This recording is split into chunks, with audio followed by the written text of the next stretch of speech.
So it's the first quarter now of the 1981 VFL Grand Final between Collingwood and Carlton. Mike Fitzpatrick gets the first tap out. It goes to Sheldon. Not a long kick, and the umpire calls play on. Dacos comes out with the ball, but it's going to be a free kick to be taken by Atkin, I think. Atkin has the ball. Goes to Allen. Davis in front. Couldn't take the mark. Doull.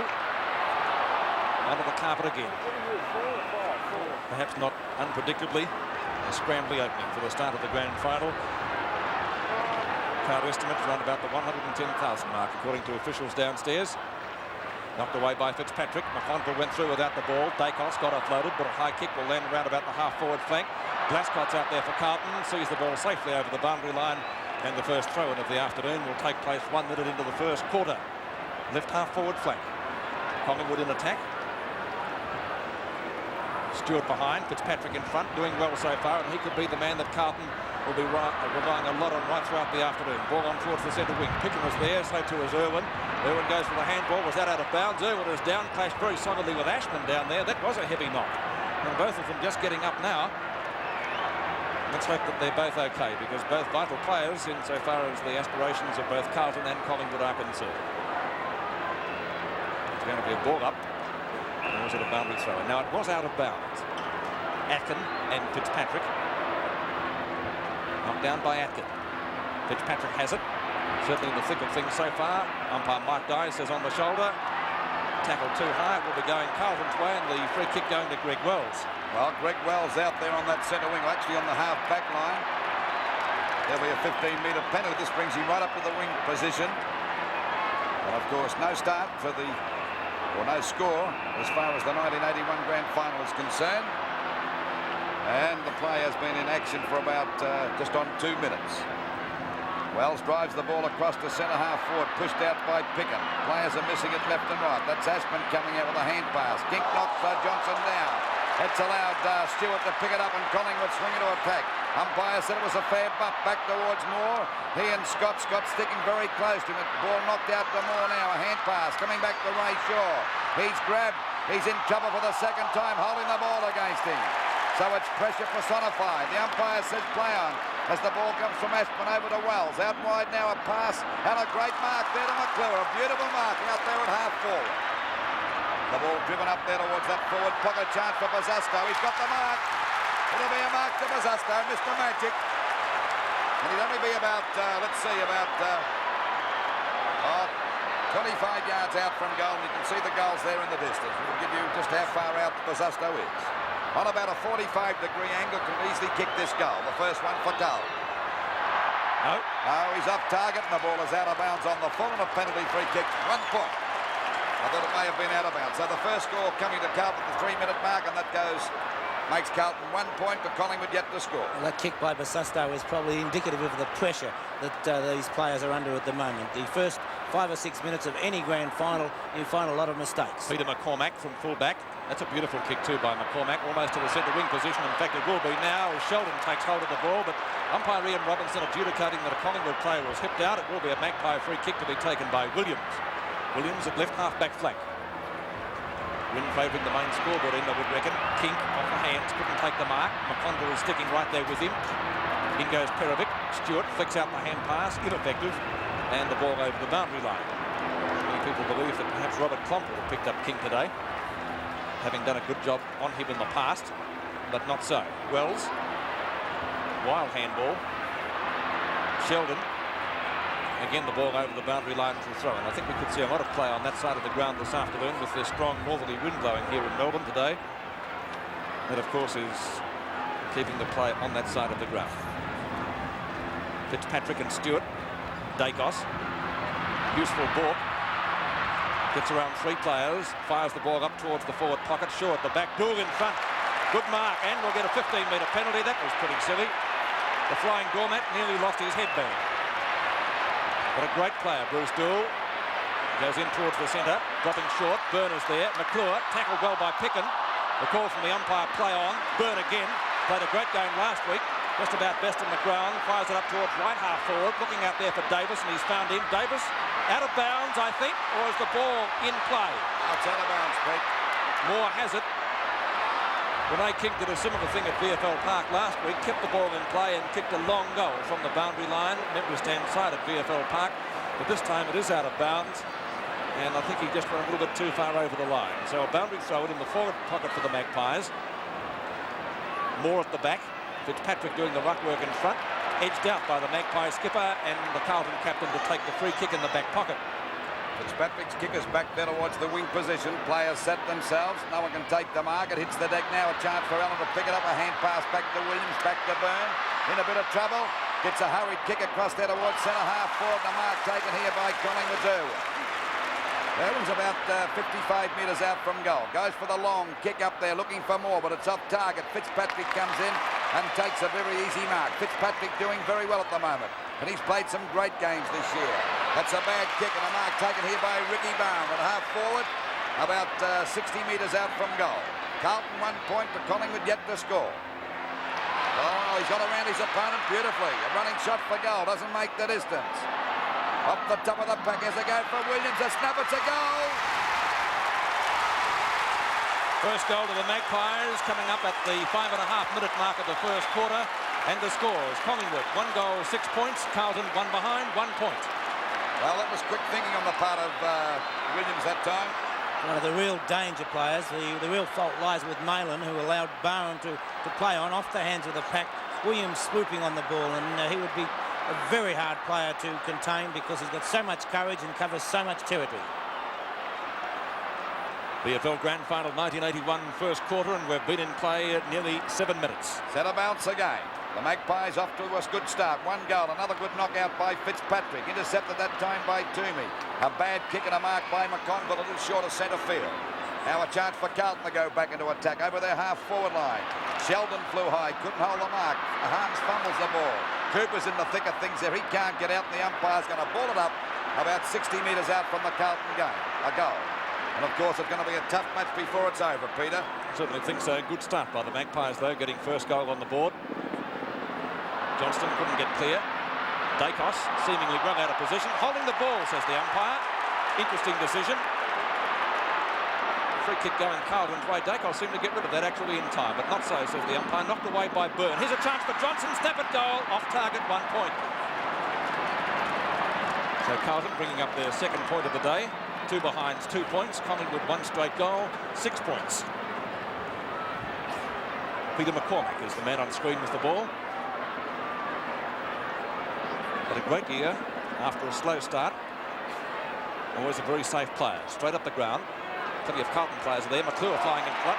Couldn't take the ball. Picked up by Irwin. Good smother by McClure. Has a chance again. In the back, was it? So the Carlton fans, but the umpire says play on. Now it's an in the back decision, but it's going to Collingwood. Irwin seemed to get one on the pack there. Came reeling out of it. He has the free kick. Warwick Irwin, former Fitzroy star, comes towards the member stand side with a short pass. Stewart in front, has it knocked away by Bell Perovic, much to the delight of the Carlton fans, and a boundary throw in at half forward. Fitzpatrick in front again, doing a great job in the ruck so far. Tony Shaw sharking that, in fact, threw it to Barham. Barham's kick is a wobbly punt, dropping short. Good mark to Carlton, dragged in by Peter McConville. McConville left half-back flank. Plays seesawing at the moment between the 2 half-back lines. Carlton's defence in the past 3 games has been magnificent. They've only had a total of 24 goals kicked against them in 3 games. Barham to Pickett. Pickett up towards half-forward. Doull goes the spoil. McConville gives it to him.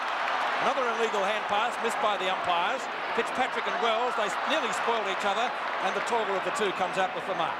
He's doing well. Glasgow. Shocking kick, mark taken by Barham. Beautiful mark by Barham, playing a great game so far. A short pass to Byrne, it's successful, and Byrne's got the ball a little short of half-forward flank. Good 70 metres out from goal. Tries to get it up there to Peter Moore. He's well covered at the moment. No one can take the mark. It's knocked out for Renee Kick. A snap for goal. But the incredible Hops off target.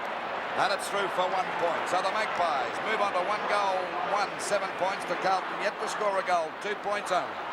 Collingwood have certainly started off. Their disposal has been a lot better than Carlton's. Carlton, on too many occasions, just blindly kicking upfield. Chance for Wells to break clear as Fitzpatrick knocks it down, and the ball driven up towards their half-forward line. Fumble that time by Aspin. Picken takes it away from good play by Billy Picken. The ball falls short. Smothered by Atkin over to Barham. Barham taps it on, looking there for Tony Shaw. A hand pass back to Atkin. Good play. A running shot for goal. Will he make the distance? More at the back. Flies. Couldn't hold the mark. Down goes Howell. One in the back. Oh. No, he said no. It's out of bounds. Academy Award performance. Would have been an Academy Award, but the umpire wouldn't have a bar of that. So it's out of bounds right against Collingwood's point post. Watch it there in replay. What do you think about it? I'm inclined to think it could have been a free kick nonetheless. There she goes again. Knocked out by Perovic. Bit of a tussle going there. It's Hunter trying to get the ball out the pack. It's finally pushed out again. The umpire said play on. He's letting things go at the moment. And umpire Robinson will ball it up about 15 metres out from the Collingwood goal. Their 1 goal, 7 points to Carlton, 2 points only. The bounce.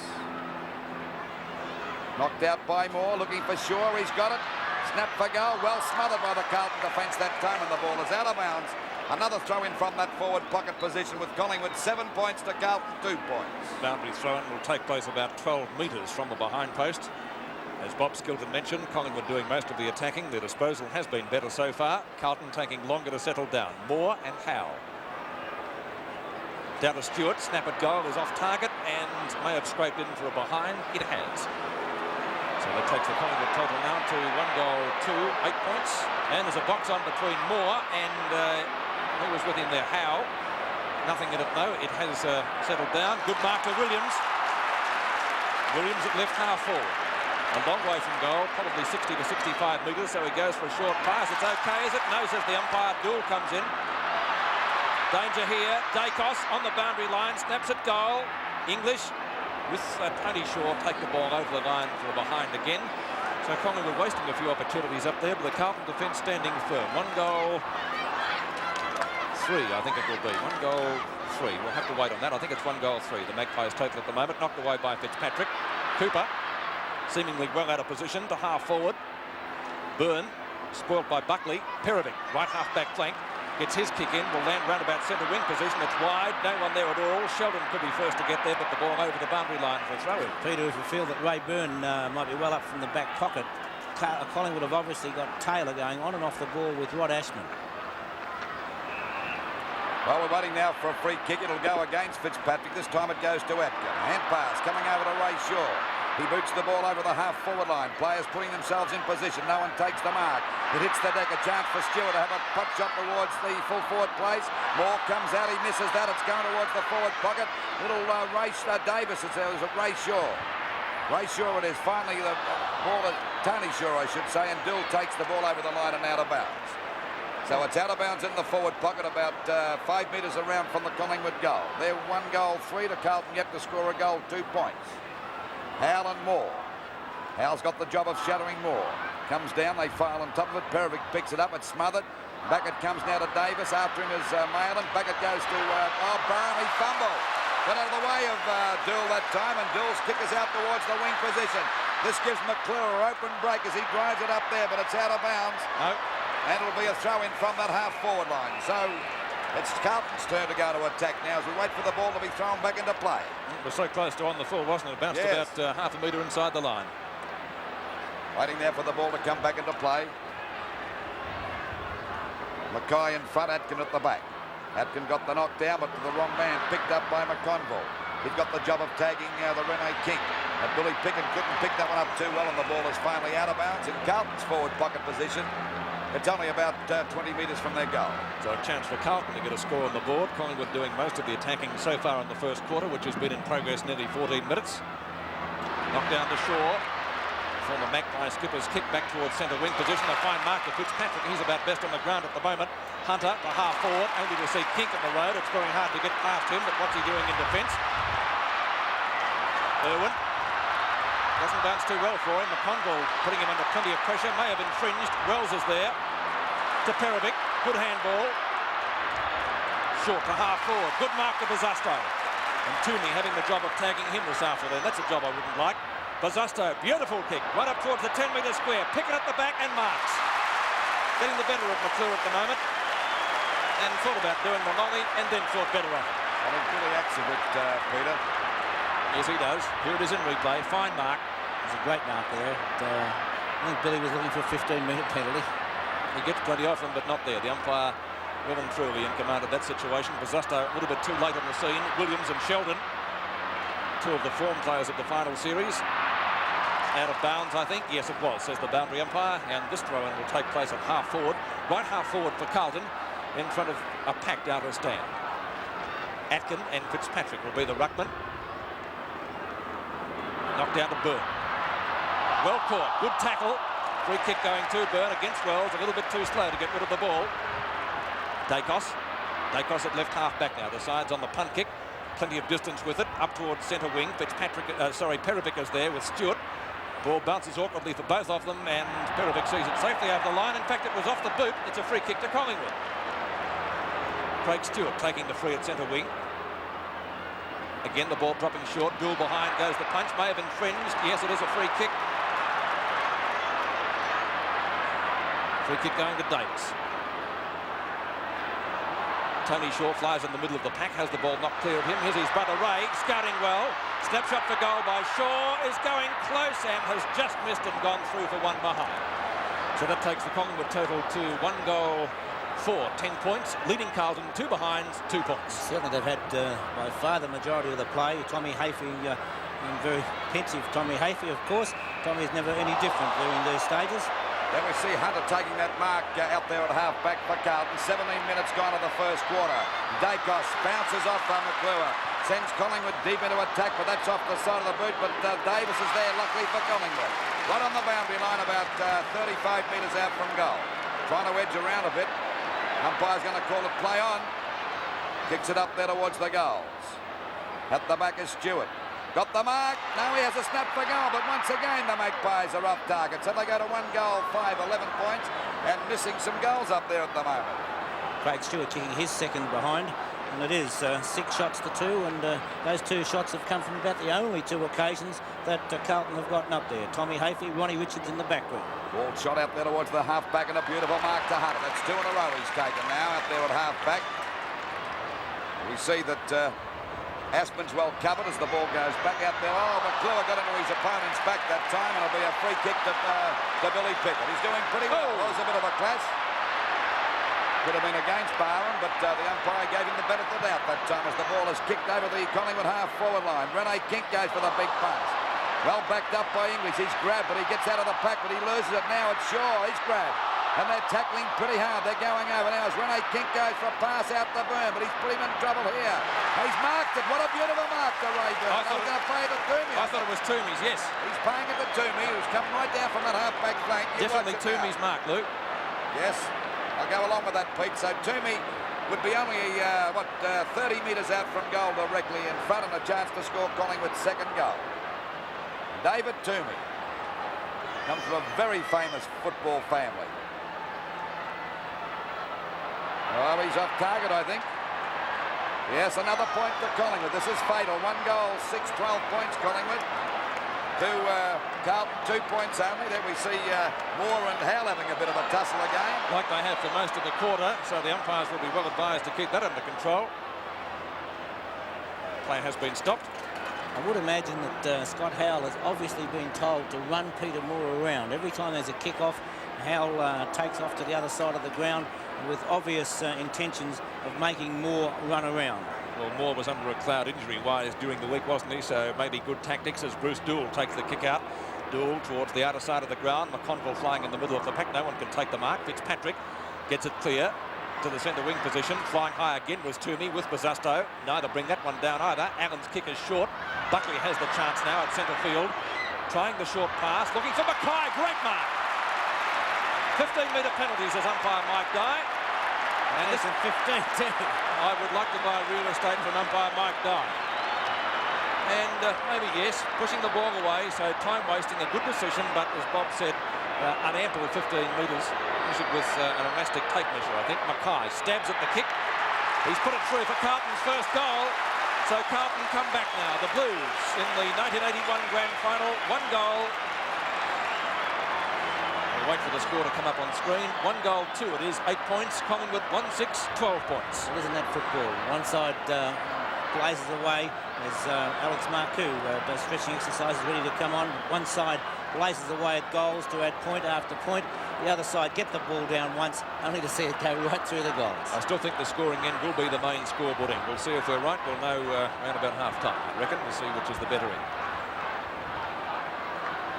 It's 4 points the difference in the first quarter now. Collingwood still leading after that great goal by Mackay. Fitzpatrick can't get it clear. Tony Shaw has a short kick up towards half-forward. Doull is there, but Dacos is right with him. Snares it well, Doull.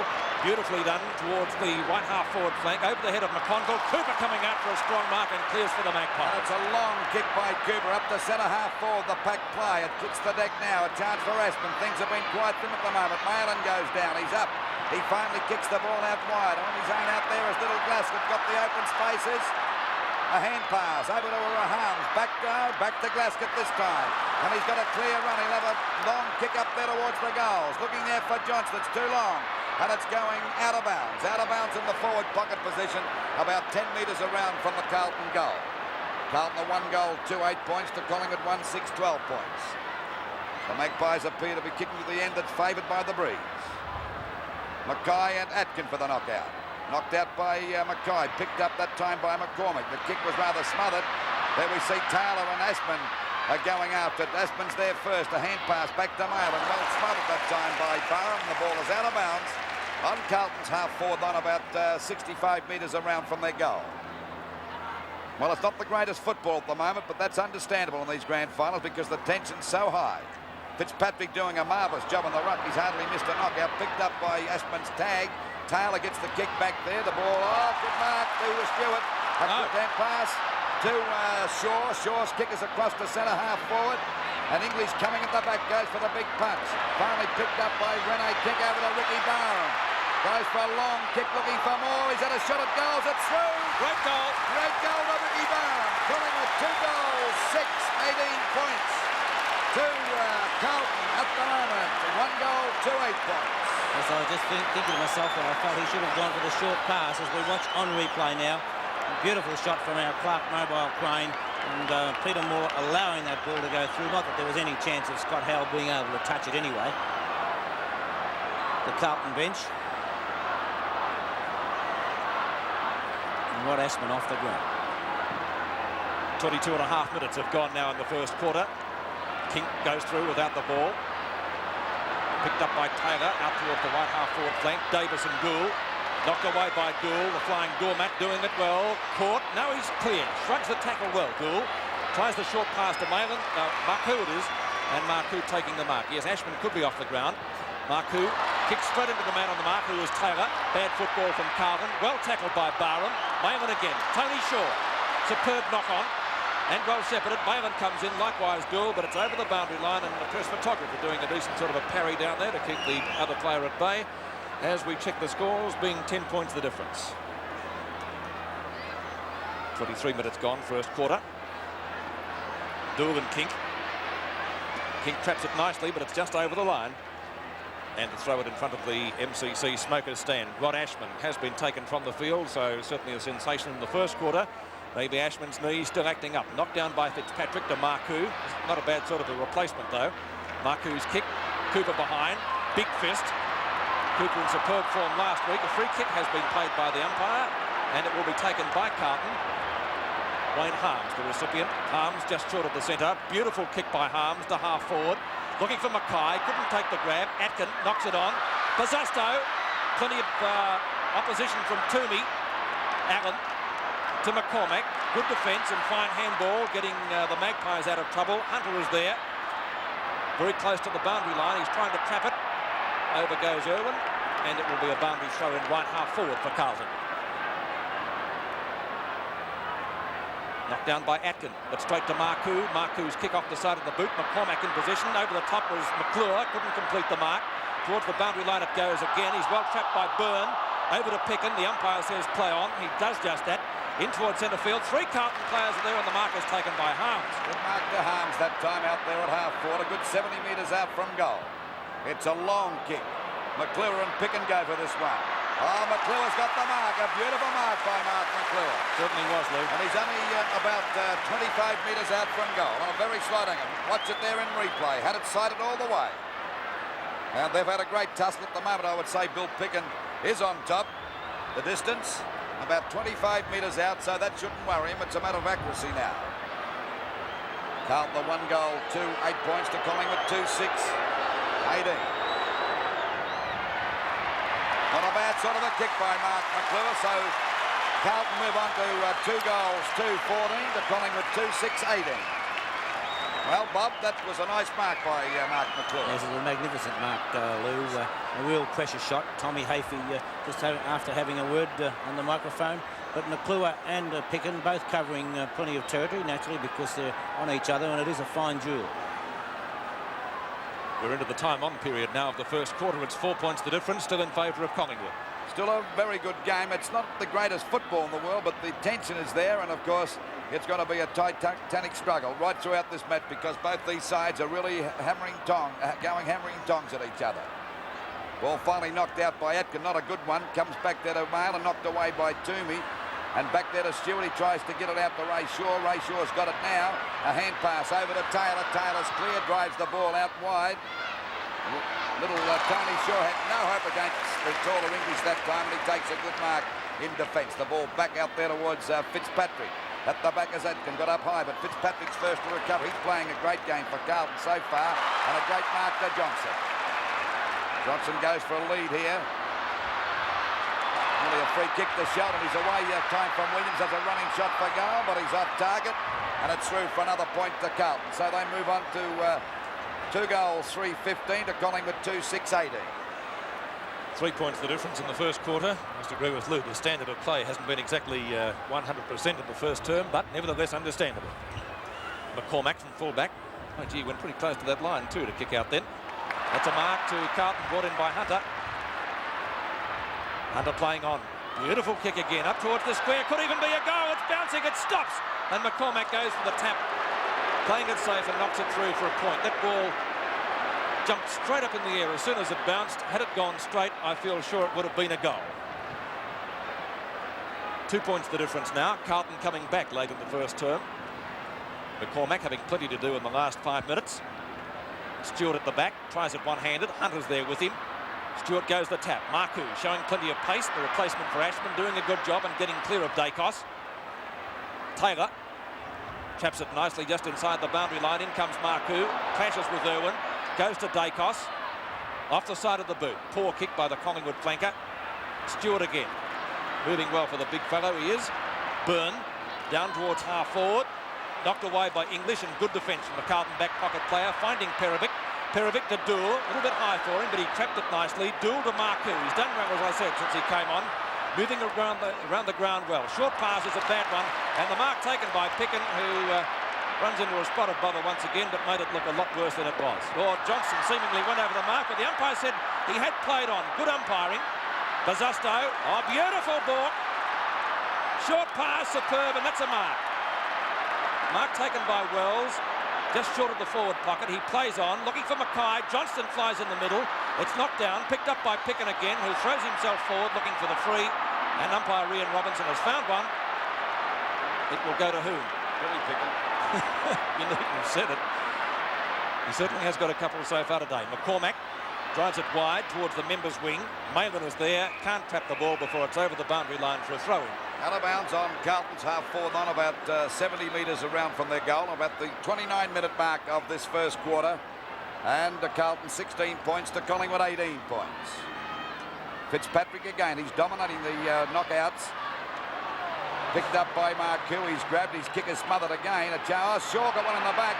It'll be a free kick, and Shaw and Fitzpatrick clash.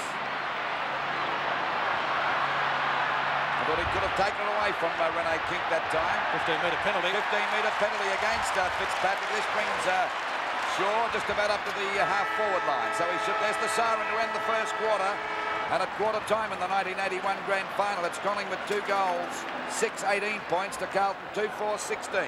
Peter, I think that you'll find that the game will improve from this quarter onwards after the players settle down. It usually takes them about a quarter to get into their stride, Bob, and I've got the feeling that we'll see a lot better football in these next 3 quarters. I don't think Sheldon must be seriously injured, because Buckley was coming off the ground with Bortolotto, and it was only at the last moment that they decided to send him on. Now, maybe nature is called. Yeah, maybe not. Umpire Ian Robinson will be the umpire to bounce the ball to start the second term. Players taking up their positions, and we're just about ready for the start of the second quarter. It's the second quarter now of the 1981 VFL Grand Final. 2 points the difference in favour of the Magpies as umpire Robinson comes in to bounce the ball. Beautiful bounce. Fitzpatrick setting himself for the big one. Gets it about 35 metres downfield, that one. A great start for Carlton, but it sees Cooper there. Cooper, clear of harms. Toomey, Bazusto late on the scene, and the ball over the boundary line for a throw-in. Ashman back on the ground, Peter. Well, that's good news for Carlton. So the 2 players that did leave the field don't appear to be too bad. Well, you can understand a player having to leave the field for the reason that Bob mentioned on a day like today.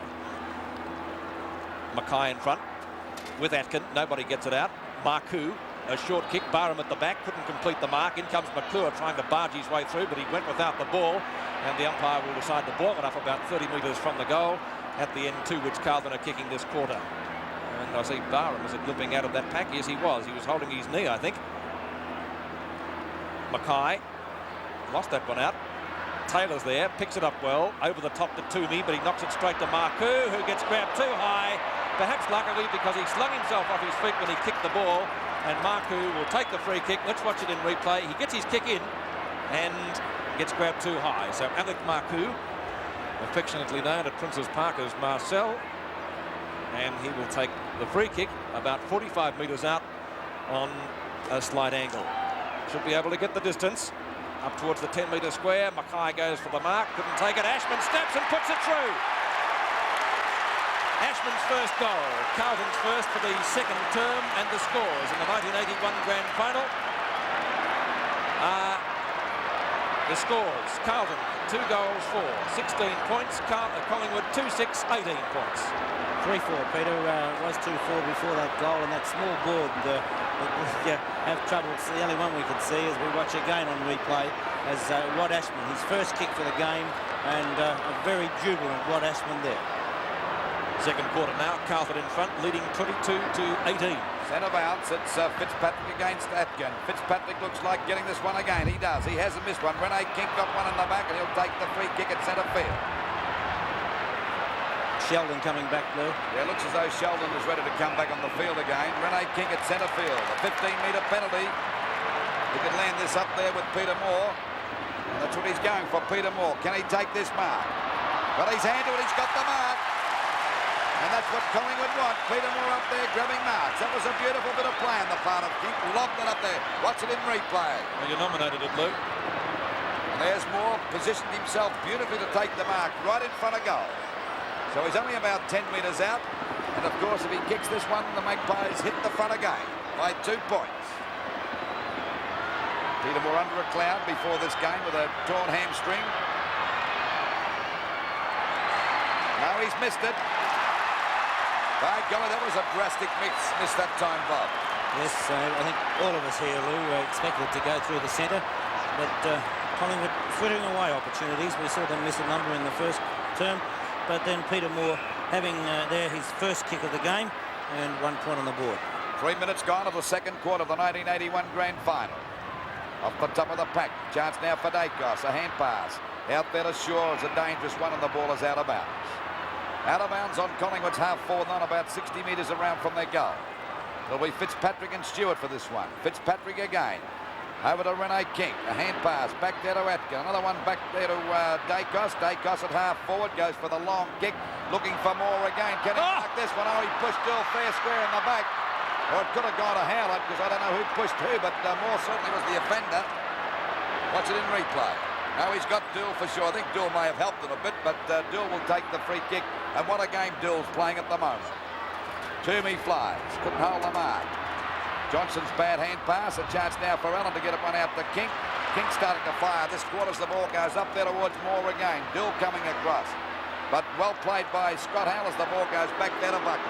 Glasgow has the chance. King lined him up but missed him. In comes Malin. A fine ball. Gets out of trouble but loses the ball ultimately because he threw it. Free kick going Collingwood's way. It was bad luck. It was a beautiful ball. And I believe light rain is starting to fall as Taylor takes the free kick. 15-metre penalty because the player standing on the mark had gone over it, and that's where the new one will be. Sheldon on the boundary line. The free kick to be taken for Collingwood by Taylor. Taylor from centre half forward should be able to land it in or near the square. He's looking for Moore, of course, who's in front, and then he got the mark. He should be able to get this one through. 2 marks in the space of about 3 minutes to Peter Moore at full forward. Let's see if his conversion rate is a little bit better here. It does play to play in front because that's where he's got those 2 marks, playing in front of the same 2 players. Surprising though, Pete, that one doesn't get in front and one behind. Moore kicks truly this time and puts it through for full points. His first goal, and the scores now. Carlton 3 goals for 22, Collingwood 3-7, 25. Buckley off the ground, Sheldon back on.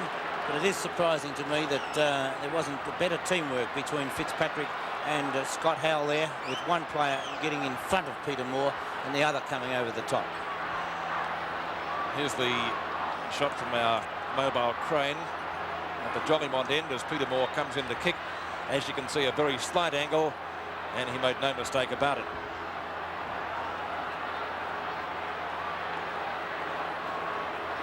We're 6 minutes into the second quarter at the MCG. The difference is 3 points.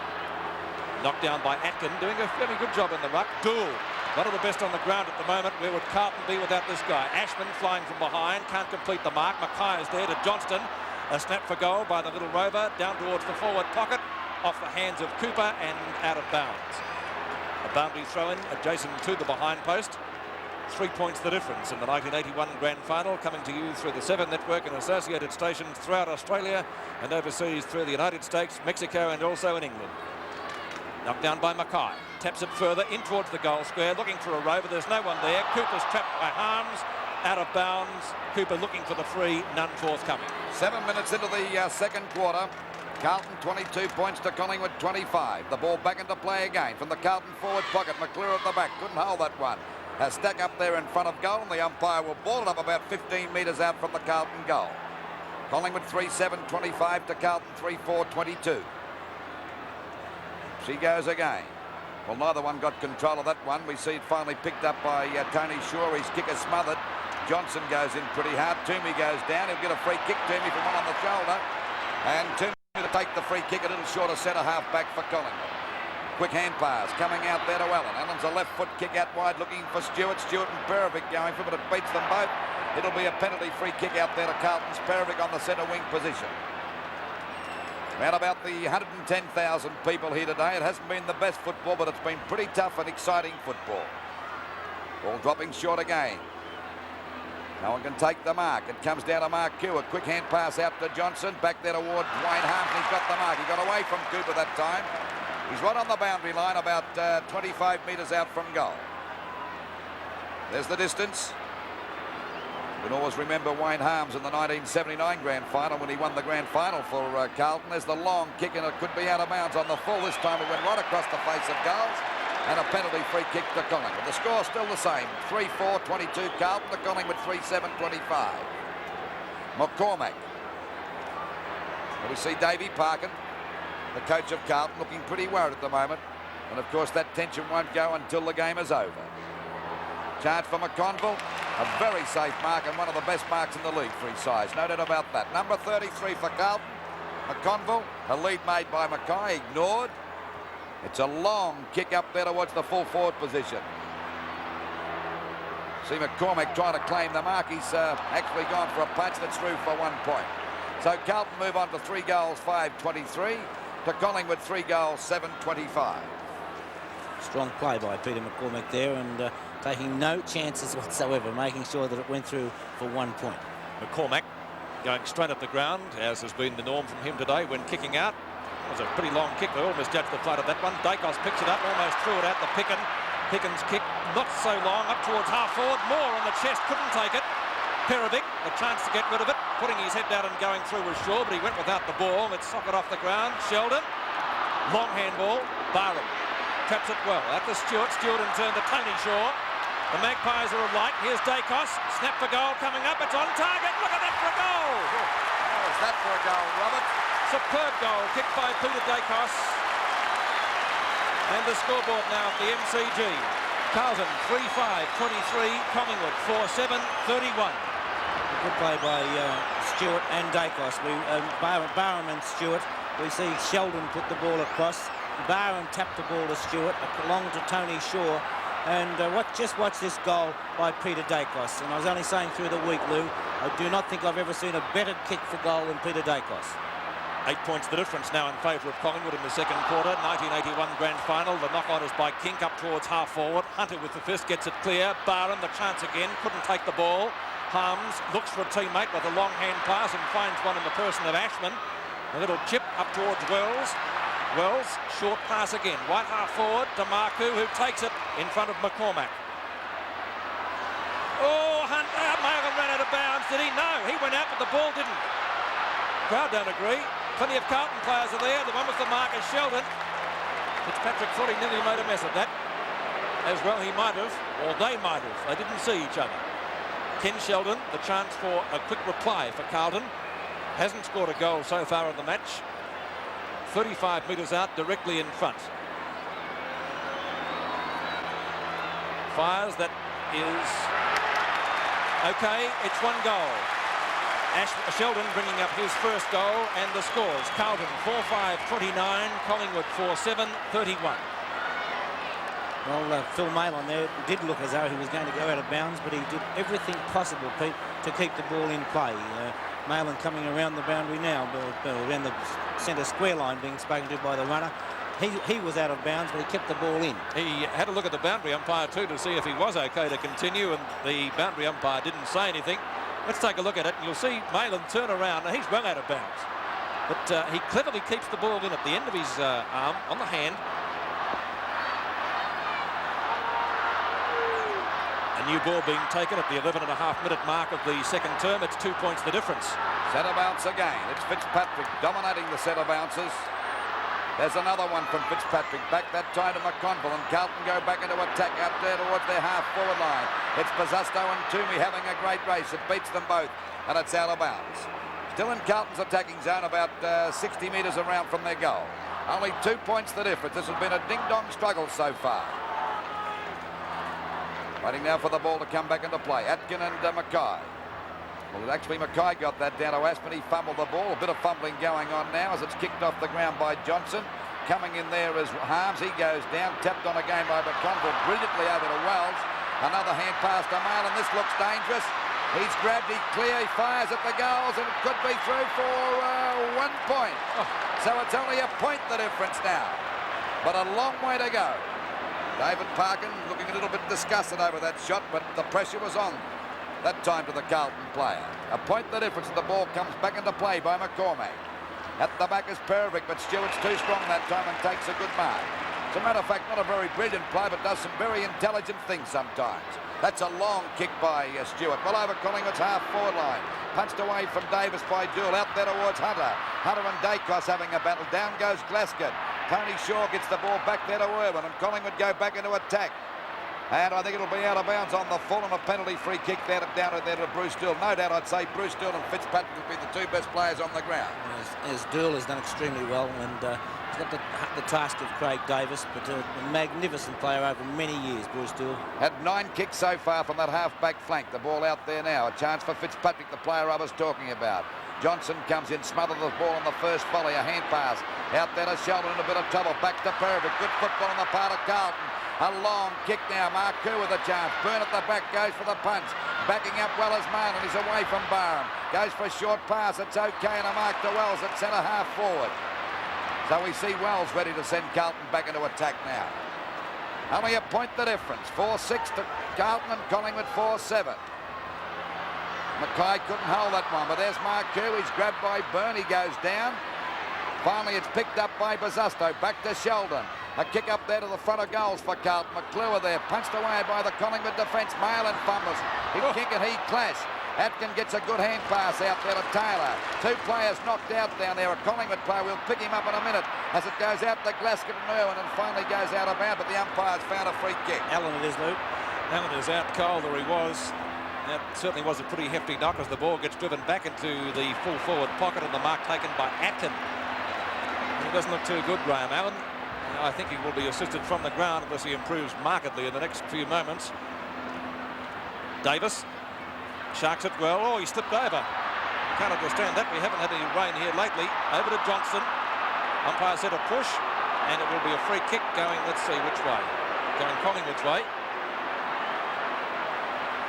Hammond is still in the hands of the Traders down there too. He's not looking too good at all. Picked up by Sheldon from the centre wing. Ball slews off the side of the boot. Davis getting high. Has he been paid the mark? Umpire Robinson having a good look at it and being paid to Craig Davis. Davis just short of centre wing. Allen will be replaced by Noel Lovell, who will come on.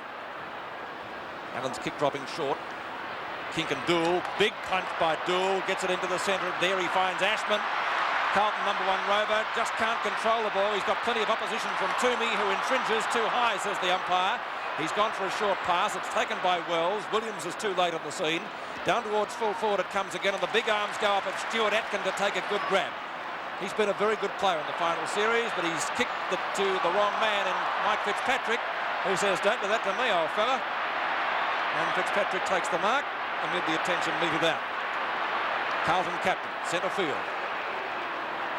Now, the ball has been declared dead because it will be a 15-metre penalty. Allen going off the field. I think he's got a badly cut lip, Peter. He won't be celebrating on grand final night then, whatever happens. So the ball back to Mike Fitzpatrick, who is at centre half forward and generally a very good kick. He's just short of centre half forward. That one is high. Looking for David Mackay. Mackay stretches up, couldn't quite complete it. Maitland's there. Mackay in for the backup once more. Tries to get it to Bususto. Umpire Mark Dyer says it will be a ball up to take place about 20 metres out from the Carlton goal. MCG in pretty good condition today. Knocked away by Mackay. Straight to Johnston. Snaps it. Goal. Ashman underneath it. Couldn't take it. And it bounces through. Goal. Amazing goal. Kicked by Johnston. We'll take a look at that in replay, and you'll see Rod Ashman with the outstretched arms, not able to get to it. Here's from the ball up. As well, we watch the ball come over the back. Wayne Johnson, and there's the luck of the draw, the bounce. If it bounces the other way, naturally it's a point, but it really came back. At one goal there to Wayne Johnson, the ever dangerous Johnson. That's the first time Johnson's really been able to get through. Well, some spectacular goals kicked by Dacos and Johnson so far in the second quarter, all being enjoyed by the huge crowd here at the MCG and on the 7 network. We see Peter Moore on the ruck now at the 17.5-minute mark of the second term. 5 points the difference in favour of Carlton. Fitzpatrick once again. He's dominated those centre bounces. Harms, I should say, back to King. King trying to get out of the pack. It's finally Carlton going back there towards their centre half forward position. Picken tries to crash through the pack, but the umpire said it'll be a free kick to Billy Picken. He put his head down, didn't he, Well, Bob? I'll tell you what, he gets more free kicks than any other player that I've ever met in my life, but good luck to Billy Picken as the ball goes out there towards Stewart. The ball knocked to the ground now. It's Irwin pouncing on it, getting away from Glasgow. Not a very good kick, and straight to the arms to Val Perovic at half-back. Carlton looking a little bit better at the moment. It's a high kick by Perovic. Right across there towards centre field. Oh, we got one out again. Billy Picken against McClure.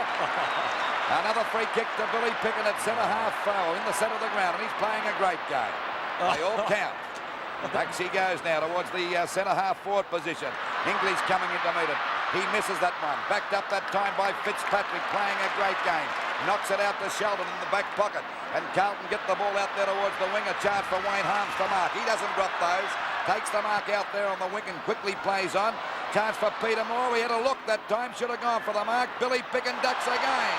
Umpire said not the third time, Bill. A hand pass to Moore. Back it goes to Ricky Barham. Now it's Collingwood's turn to go back into attack. That Carlton defence standing up as Stewart breaks out of the pack and a bit of balking, fancy dancing. The ball up there towards the goals. Will it make it? It's a goal. Stewart's first. A goal to Collingwood. Stewart's first goal. So the Magpies are back in front by a point. Collingwood 5-7-37 to Carlton 5-6-36. As we saw Val Perovic possibly almost took the mark, brought it down. Watch on replay as Perovic, the front man, but it goes straight to his opponent. And Stewart giving a beautiful turn and straightening up a lovely goal by Craig Stewart, a real pressure goal. 1 point the difference at the 19-minute mark of the second quarter. 1981 grand final on the 7 network across Australia. Moore in the ruck, tries the backhander to Tony Shaw. It's successful. kick isn't. Mark taken by Glasgow. Glasgow at centre field, putting Carlton into attack after that mark to half forward. Mackay couldn't take it. Here's Maven running into an open goal and has missed an absolute sitter. That's two now, Pete. An absolute sitter from the 10-metre square, or just on the edge of it. Scores, Carlton, 5-7. Collingwood, 5-7. So it's 37 points each of 2 as the ball comes back into play. Stewart in front. Over the top is McConville. Neither takes the mark. Williams looks for the push. Toomey comes out with the ball to half forward. Fine mark. Brought in by Davis. Over the top of Doull, who's scratching or rubbing his head. Probably both. Looks for Kink. Can't take it. Too long. Back up is from Dacos. Dacos scouting well, but Hunter's there with him. Can't trap the ball. It's over the boundary line for the throw-in. About 15 metres around from the behind post. What a thriller this match is turning out to be. Collingwood won by 1 point in one of their earlier matches this year. Will it be a similar finish today? Fitzpatrick, 2 hands over the top to Marcoux. Well smothered by Williams. Marcoux going in again. Holding the ball against Collingwood's Ray Shaw. Free kick to be taken by Marcoux. It was for holding the ball. Fitzpatrick backing back, takes the mark. He's in front, will be paid. Good mark to Mike Fitzpatrick, mark number 5 to the Carlton skipper. He plays on, plenty of distance in his kick to half or centre wing. Byron takes the grab and a good one at that. No sign of that limp that we mentioned earlier before. Barham's torpedo punt kick. Doull flies from the back. No, he doesn't. Brewer's on the ground for Collingwood now, I see. And the umpire will ball it up at half forward. It's about 40 metres out from the Collingwood goal. Scores dead level. 5 goals, 7, 37 points apiece. We're about 22 minutes into the second quarter, the 1981 grand final. Down there to Ray Shaw, gets a hand pass out to the incredible Hulk King. A shot for goal, it won't come around enough, and it's out of bounds on the 4. So there'll be a penalty free kick down there to English, and scores still dead level. 5-7, 37 points apiece. Waiting now for the ball to come back into play. Ball kicked out there, it falls a bit short. Hunter in the front posse and takes a good mark. You see Dacos going down. That'll be a blow to Collingwood holding his knee. Out it goes there towards Peter Moore coming to meet it out in the wing position. He fumbles. Finally, it's picked up by Irwin. A hand pass over to Rene Kink. Dacos still down. Kink is caught. Back it goes to Mail and spins out of the pack beautifully. A hand pass away from the danger zone. Over it goes to Wells at centre half back. He shoots the ball out wide towards the wing position. Coming out is Bazusto and Toomey. Toomey's got more pace. It bounces right for Toomey. Gets around Bazusto. Beats Mr. Magic in his own game. Brilliant play on the part of young Toomey that time. Over to Rene Kink. A long kick up there towards the full forward position. The pack flies. Too many Carlton defenders there and a good mark taken by Howe. Dacos on his feet. Collingwood would hate to lose him because he's a brilliant player. The ball back there. Bad kick and a mark there to Taylor. Score still level. 37 points apiece. Dacos walking around with the 2 trainers as the ball goes back there towards the full forward zone. Look at those Carlton defenders. Knocked out to Malin. Gets a hurried hand pass out to Marcoux. Over to English. And English drives the ball back over the centre half forward position. Johnson's got the mark. Got away there from Lovell. Lovell's on the ground. Notice that Dacos is still in the hands of the trainer out there. Running on Johnson from about 45 to 50 metres out. McCormack in front and takes the mark. Let's have a look at Dacos now. Looks as though he could be okay, but he's still limping.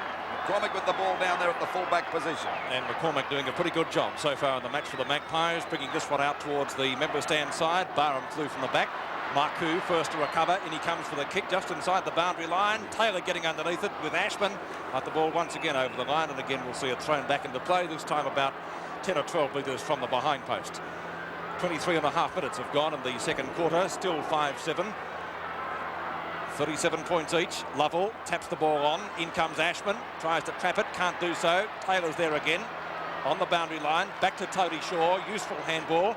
Getting the Magpies out of the danger zone. Perovic with the big punch at the back. Wells and Williams. Out to King. Cleverly knocks it onto Irwin and Shepherd's well. Irwin shrugs the tackle superbly. Drives the ball up towards half forward. Only to see Des English there and take the mark in front of Shaw. English from centre half back. Tries the short one. Drops it into Fitzpatrick. Burned too late on the scene. The skipper goes to Marcoux. A useful acquisition since he came onto the field. McCormack one-handed takes it over the line And that means that Carlton are in front by 1 behind. 5 goals, 8, 38 points. Collingwood 5-7, 37. 11 kicks to Marku since he came onto the ground. That's not a bad effort. Many players would be proud of those statistics so far. McCormack, Williams in front, Sheldon behind. Knock on out to Taylor. McClure is there with Picken. On the boundary line, Glascott and Irwin. Irwin traps it superbly. Up towards half forward, only to see Marku, that again. Long handball to English is effective. English just short of the wing. Kick is short, in comes Wells, beaten to it by Taylor. Trapped it nicely, Taylor goes for the long boot. Doull in front of the pack. Can't complete the mark, playing on well without the headband. To fit to Perovic. Perovic on centre wing. Plays seesawing between the respective half-forward lines at the moment. Johnston the flyer on the back of Picken. Fitzpatrick comes in for the backup. Moore traps it. Well tackled. Out to Sheldon. Sheldon from the boundary line. Barham. And takes a good mark. Good mark to Barham. It looks to me as if Peter Moore could be in trouble the way he ran that last time. So it's McCormack taking it away from that back pocket position out to Williams. He fumbles the ball, but he recovers. Got to run a bit to get out of trouble as he kicks the ball back there towards the centre of the ground. Doull and Davis. It could be a free kick to Doull, but the umpire said play on. Now it's back to Doull from Ashburn. He's getting away from Byrne. He's played a great game, Bruce Doull. Out it goes wide and a mark there to Bazusto. Carlton looking a little bit stronger at the moment. Short pass, a bad one, and a mark there to McCormack in front of Mackay. Not having the greatest of days today, Mackay, Bob. No, they're falling down across that, the last line, really. Their half-forwards are doing a reasonable job, but that last line not really capitalising on anything. Picked up now by Ashman, out there on the wing position. Peter Moore at the back, flies, goes for the big punch. Let's hope for Collingwood's sake he's okay. There's Williams coming out of the pack. Brilliant play at centre-half. Magnificent play by the ex-South Australian. As it goes out wide there, Stewart taps the ball on. There's no one there for Collingwood at the moment. In the front posse there is Perovic. He's pushed in the back that time by Shaw. Picked up by English. He's grabbed, but he shrugs his opponent's free as he gets the ball out wide now. And a good mark taken there by Wayne Harms out there on the wing position. The kick by Harms. A point the difference at the moment in favour of Carlton. The pack fly. At the back was Mackay. Now it's McClure's turn. He fumbles the ball. He's thrown out the pack. Billy Pickens grab. Finally, it's picked up now by Taylor. The ball back there to Shaw. They're falling over left and right. The umpire's found a free kick. It'll go to Tony Shaw for one in the back. A quick hand pass. Over there to Toomey. Toomey's kick is out wide. It was a hurried one, not a very good one. There's a chance now for Davis. Getting away from Doull for about the first time. Up it goes there towards the full forward zone. The pack fly. And there's a great mark taken by English. This defence of Carlton is really standing the pressure at the moment, Peter. And English doing a particularly good job in the back pocket, finding Wells. Wells playing on from the centre-half back position, putting Carlton into attack now. He's gone right towards half forward and the mark taken by Cooper on his own. A badly directed kick, certainly. Moore or Shaw. Tony Shaw traps it in front of Johnston. We'll look for the skipper. Harms gets clear of him. Back to Davis. Plenty of distance in the kick. Brewer flies, but Howell in front has got it. Pretty hard to take one-handed behind him. Hunter redirects play out wide. Irwin in front. At the back is Glascott. Glascott is first to recover. Ball towards the boundary line and in fact has gone over. And you will see it thrown back into play. Time on being played in the second quarter. 28 minutes have gone in the second term of the 1981 Grand Final. Stewart and Moore almost battle each other for that one. Picked up by Tony Shaw. To half forward. Doull won't get there before the ball is over the boundary line once again for a throw-in. It's about 45 metres around from the behind post. Ruckman will be Brewer and Howe. Stewart also coming in for Collingwood. Brewer waiting behind. Williams does the punching actually. Once again seeing it safely over the boundary line before Ashman can do anything about it. Out of bounds on that Collingwood half forward, on about 45 metres around from their goal at the 29-minute mark of the second quarter, and Carlton in front by 1 point. It'll be Stewart and Howe to go for the knockout. Knocked out by Stewart. A chance now for Shaw. A hand pass back to Williams. He runs into trouble, but he gets clear. Gets it up there towards the forward pocket, but it's out of bounds. And another penalty free kick to Carlton down there in the back pocket to English. And they're certainly playing pretty well, that Carlton defence. Collingwood bombarding the goals, but their forwards have been put out of business. Knocked on by McConville. Grabbed here by McClure. I'll tell you what, Moore doesn't look too good to me as it goes out wide. And Byrne dropped the mark. And he takes the ball along there, the boundary line. Back it goes to Irwin as we see the siren go for the end of the second quarter. And Carlton in front by a point. Carlton 5 goals, 8-38 to Collingwood 5-7, 37. Players are taking up their positions now in readiness for this third term. I would think I'm correct in saying it's the first wet grand final we've had since 1971. On the Seven Network, the third quarter of the 1981 final now, as Mike Dye bounces the ball. Fitzpatrick with a mammoth punch away, gets it up towards almost the half-forward line. A real stack-up developing, and umpire Robinson has decided to ball it up. Very crowded bounce it's going to be. Good bounce. Fitzpatrick contesting with Atkin. Neither gets it. Dacos. A high kick out of the pack. Gets it over the centre. Looking for Kink. Harms is close there with him. He's spilt that one. Must be like a piece of soap, that ball already. Williams. A short kick to the Collingwood half-forward line. Shaw is there. That's Ray Shaw. English. Knocks it away successfully. Out it comes to Stewart. Another knock away. Back to Perovic. This time in front of Kink. Gets grabbed pretty well. Shaw traps it nicely. In towards the goals. Moore flies high, can't complete the mark, and the umpire has blown the whistle in the meantime on the shoulder, and the infringement is going Carlton's way to be taken by Howe. Howe at fullback. Had a torrid first term on Peter Moore. They were jostling each other continually. Knocked away by Atkin, out towards Malin. Malin on the wing, solid bump there, but he had got rid of the ball. Malin getting ridden into the ground, held when not in possession, and he will take the free kick. Phil Malin just short of centre wing now to drive Carlton into attack around the outer side of the ground. The rain still coming down here at the MCG. In goes Marcoux, a clever tap on, looking for some handball, gets it back again to Johnston from Sheldon. They all go over. It's getting very slippery out there, and the umpire, I think, will ball it up. No, he's let it go on. Out to Johnston it comes. Johnson drops it when tackled. Still the call is play on. They're really letting it go at the moment. Williams gets offloaded by Mackay. The ball out towards the point of the square, and a nice mark is brought in by Harms. And Williams still down there, and it looks pretty sick at the moment. Ball back there towards the full forward position for Carlton. The pack fly off the top of the pack. McCormack goes after. It's out to Johnson now. He's grabbed, slung to the ground. Williams is okay. It's a bad hand pass. Atkins struggling to pick it up. There's Marcoux. Finally, it's picked up by Taylor. A hand pass out there to Williams on that half-back line. He's clear. Gets around Glasgow quite okay as he kicks the ball, looking for Rene Kink. He's got the mark in front of half. Doesn't waste any time. Drives it down there towards the full forward position. Davis in front. Punched away by Doull. Well intercepted that time by Irwin. Doesn't know where to go. Gets a hurried kick back there. Coming in to meet it is Howe. Fumbles the ball. He's grabbed. Knocks it onto Hunter. In goes Peter Moore. He can't pick it up. Well backed up by Howe that time. A long hand pass, but it's too long for Perovic.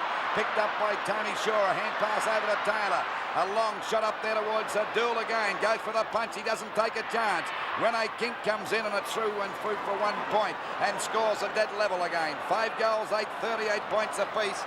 And we're into this third quarter by about 3 minutes. We wait now for the ball to come back into play. The kick by Doull. Fitzpatrick and Atkin go with this one. Punched away by Atkin. Williams again. Finally, it's knocked out to Marcoux. Missed the ball. Goes after it again. Williams has certainly started off this quarter. Hand pass out there, and the ball driven up there by Irwin. But once again, it's Doull in the way to take a good mark in defence. And he's my choice for best in the ground at the moment. He hasn't put a foot wrong, Doull. 11 kicks to Bruce Doull, the flying doormat, getting plenty of distance with this one. Flying high, Bazusto with his teammate McClure, but it goes to Marcoux, and that'll be about an even dozen for him to the half-forward line, and Noel Lovell taking a very good mark right on the point of the square. Well, despite the rain, I would say the standard of play has improved in this quarter, as Taylor lets me down by not taking that handball. Back to Lovell. Up to half-forward, Perovic and Kink. Williams was the flyer. A nudge out, says the umpire, and it will be a free kick to Big Val. Here it is in replay. I think that was pretty clear cut, wasn't it? Perovic, well, not a long kick, that dropping well short in towards the centre circle area almost, and the mark taken by Pickett above McClure, who was looking for another 15-metre penalty, but this time none forthcoming. Bill Picken just short of centre. Fine torpedo punt kick from the Collingwood centre half back, and speaking of centre half backs, there's one, it's Carlton's, and the mark taken by Val Perovic again. And Fitzpatrick, Tony Ray Shaw having a little bit of a disagreement down there. Knocked away by Byrne. Hunter's got the mark though, I think, being paid by umpire Mike Dye. Hunter just short of centre wing. Flying high, Sheldon at the back as Williams, his opponent. Off the side of the boot. Hunter again. Backup is from McClure. Marku is in there likewise. To half forward, left half forward. Johnston and Picken. Neither can do anything constructive with the ball. Williams or Lovell comes in for the assist. And again, he isn't successful either. It might be getting pretty slippery out there, I think. By Robinson has decided on the ball up at left half forward. Still that rain coming down, and fairly heavily too. The wind has died, so maybe we can be thankful for small mercies. Mackay does the ruck work, looking for Marku or Sheldon. Not successful again over the boundary line. It's certainly pretty slippery, Pete. You could watch the ball skid across the ground from that knockout that time, and out of bounds on Carlton's half-forward line, about 70 metres around from their goal. There's a free kick. It'll go there to Atkin. And Atkin to take the free kick at half-back for Collingwood. Scores are dead level at the moment, 38 points apiece. A very low-scoring game up to this stage of the match. Over there towards Kinky, couldn't hold the mark. Goes after the ball again. In goes Dacos. Oh, beautiful play by Harms. He takes it away from the pack. He's breaking clear over to centre half. He's got a running shot for goal. This will be a long one. It's a beautiful goal by Wayne Harms. Great goal. No doubt about that. Beautiful play. And Carlton in front by 6 points. Well, let's give credit also there to Greg Wells. As Harms was coming down the ground, Greg Wells went alongside him, told him exactly what was going on. We watch it on replay. Harms bringing the ball out of the centre now, having the bounce, coming down. Greg Wells signalling to him there that you're completely clear. Then Wells shepherded Dacos out. A lovely goal by Wayne Harms. 6 minutes gone in the third quarter now in the 1981 grand final. Ball knocked out there to Maylan. Carlton getting their second win of the game, but the umpire's found a free kick against Fitzpatrick. It'll go to Atkin. He's not two. He's having a go. Williams, a 15-metre penalty. Oh, in goes Dacos. It'll go back to Fitzpatrick. What silly play on the part of Dacos. Collingwood had a chance to go deep into attack. Fitzpatrick's got the last laugh as the ball goes over Carlton's half-forward line. Byrne drops the mark. It's McClure spinning out of the pack. The ball goes up there towards full forward. Lovell plays it safe, taps it on, and it's through for 1 point. Silly play on the part of Dacos that time because Collingwood were receiving a 15-metre penalty, and that's what I call giving away a charity one, Peter. I think we've always been told when you've got possession of the ball, don't do anything silly. Keep your trap shut. That was silly. McCormack from full-back. Beautiful kick. Oh, what a great mark to Harms. Mark of the day by a mile. That was a great leap. Here it is in replay. Harms at the back. Superb grab. Mark that one down for one of the marks of the year. Wayne Harms. Not such a good kick. Wobbles off the side of the boot. Knocked away by Atkin into the arms of Taylor. Backing up well. Taylor from centre half back. Almost picked up down there, but he got his kick in. Down towards half forward. It might be a free kick down the field. It is. He was bowled over after he kicked the ball. And the free kick will be taken by Craig Stewart for Collingwood. 15-metre penalty, Pete. And this would be Stewart within kicking distance, I reckon. He's a beautiful kick if he can get onto it. The wet ball won't help him, though. Let's remember that. He's kicked 1 goal already, and the rain is still coming down. Tries hard. Moore doesn't get a chance to fly forward as it goes through for 1 behind. And on the scoreboard, it reads Carlton 6-9-45, Collingwood 5-9-39. It's 1 goal the difference as Doull kicks out towards the outer side. Atkin at the back. Knocked away from Howe. Taylor again knocks it down. Picked up by Williams. A high kick in turn towards the pocket. Moore flies from the behind. He's got it. No marks as the umpire. Doull could have been fringed by pushing in the back there.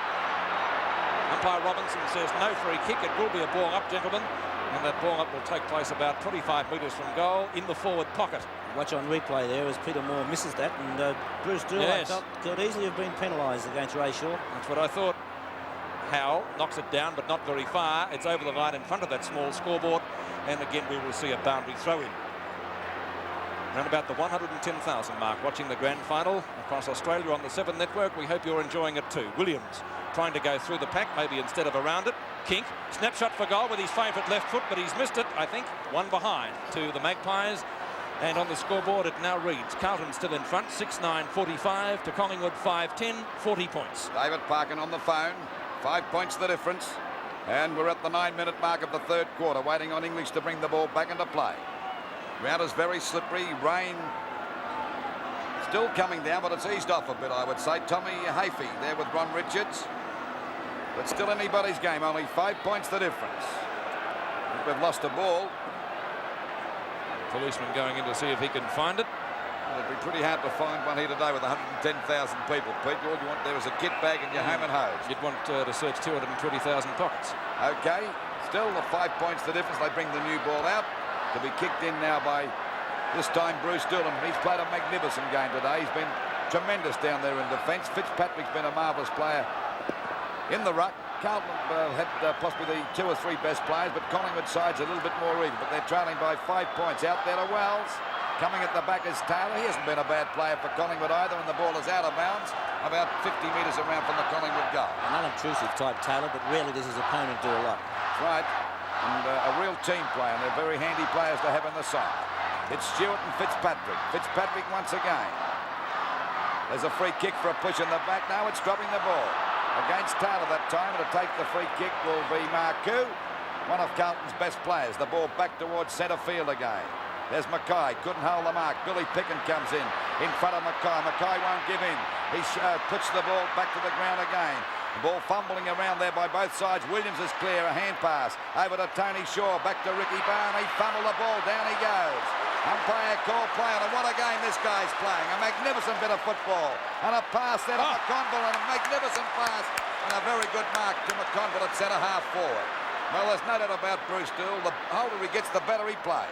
Short pass, this is dangerous. Ball knocked out now, coming in to meet it is Cooper.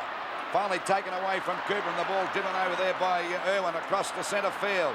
Hunter and Dacos have a go, and the umpire said it'll be a mark to Hunter against Dacos. Hunter being paid the mark. Collingwood fans not happy with that. Hunter's kick is long, up towards half forward. Atkin tried to punch it clear, likewise Mackay. Wells grabbed too high, free kick. Greg Wells at centre-half forward for Carlton has a chance to bring up a goal for the Blues. Wells hasn't scored a goal today. Carlton at the moment leading by 5 points. Wells from centre-half forward. In he comes. Won't quite make the distance. Atkin with the big fly. Did he touch it? Through for a point anyway. I don't think anybody touched that actually. I think they all missed. Pete, yep. So 1 point makes it an even goal, the difference once more. 6-10-46 to 5-10-40. McCormack adjusting the shoelaces. Out he comes towards the member stand side this time. Mackay on his own. Well, Mackay doesn't usually spill those, certainly not on a dry day, but we can make excuses this afternoon. Barham tries to get it clear. Plenty of opposition from Bosusto. Out to Toomey. Malin in there as well. Likewise assistance from Doull. Umpire Mike Dye has decided on the bounce. Well, a very scrambly game. It did start off in this third quarter with some good passages of play, but we can make allowances for the players not handling the greasy conditions well. We haven't had rain in Melbourne for a long while. Knocked away by Mackay. Doull. And kick number 11, I think. 13, actually. Johnston caught with the ball. Fans looking for a free kick as Malin breaks clear. Umpire Mike Dye has, I could almost say, taken the easy way out by deciding to ball it up. Taylor having a word to him. And Dye with a smile from ear to ear. Why, I know not. Bounce down. We'll see the ruck work with David Mackay doing it, and does it well. Palms it out nicely to Wells, who's shepherded okay by Sheldon. A shot at goal by the centre man is through, I think. Yes, no, touched. 1 point to Greg Wells. Touched right on the line. Scoreboard as we take a look at the replay. Let's watch that. Goal umpire in perfect position. You couldn't argue with that, Bob. No doubt it was touch, Pete. Ball back into play again, out there towards Carlton's half forward on a stack up, and the umpire's going to ball it up once again. So it's 7 points the difference in favour of Carlton, and we're approaching the 14-minute mark of this, the third quarter of the 1981 Grand Final. We certainly hope that you're enjoying this wherever you may be throughout the world. Ball knocked out again by Mackay. There's a go now for Wells. He gets clear. The umpire said there'll be a free kick to Collingwood. It'll go to Lovell out there at half-back. He's actually over towards the centre half-back position. Lovell's kick is out there towards the wing. Collingwood struggling at the moment. Ball knocked down. The ball finally delivered up there by Davis across towards centre field. Punched away by Barham. Barham goes in again. Couldn't pick it up.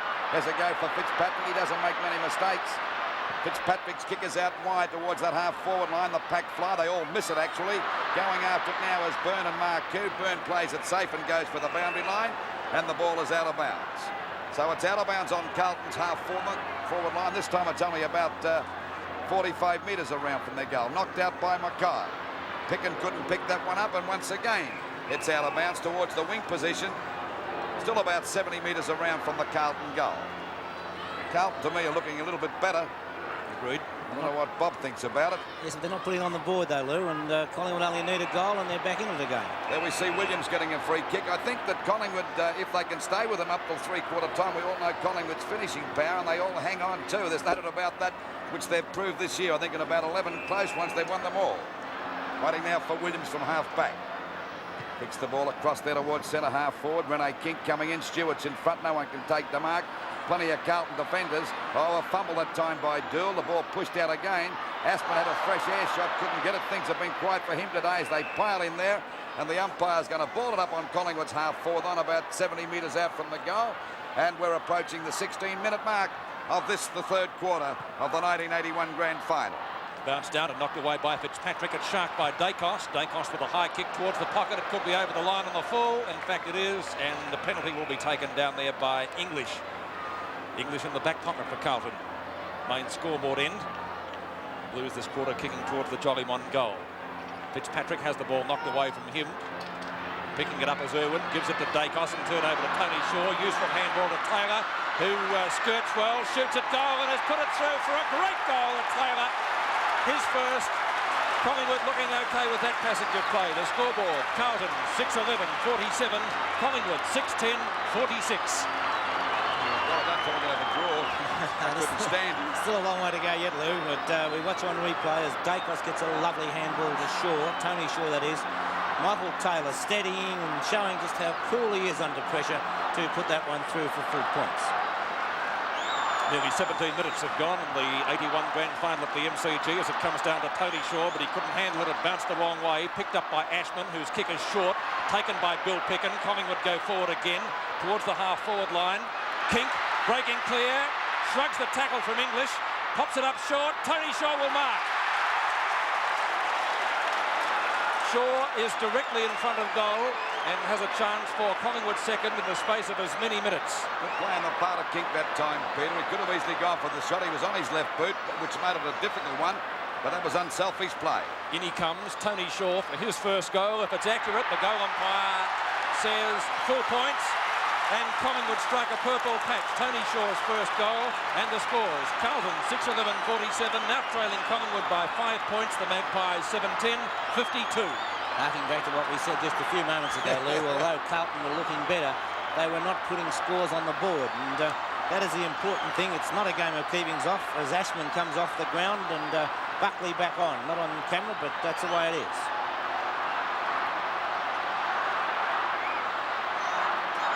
Shaw doing his bootlaces there as Ashman does come off the field. Well, he hasn't had a very good day. Rod Ashman, only 5 kicks to his credit. Another new ball being brought out. Umpire Mike Doull will bounce it. 7 Network telecast of the 81 Grand Final. We're 18 minutes now into the third term.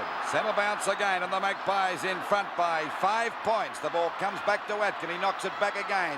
Has a go for Glasgow. He's tripped. The umpire caught that one and a free kick to Glasgow. Might have been a good move, that one, because he was certainly breaking clear. The kick by Glasgow is well over centre half forward up towards the full forward position. Punched away by Byrne. Lovell comes in. Collingwood getting a bit of confidence back now as the ball is shot out to Taylor, and he hasn't played a bad game. Kicked it off the ground, out there to Irwin. He overruns the ball. Glasgow loses it. It's very slippery as we see Irwin go down. The umpire said it'll be a free kick, him on the shoulder. Tell you what, Williams hasn't played a bad game either for Collingwood, Bob. He's in there body to body all the time, isn't he? My word, he is.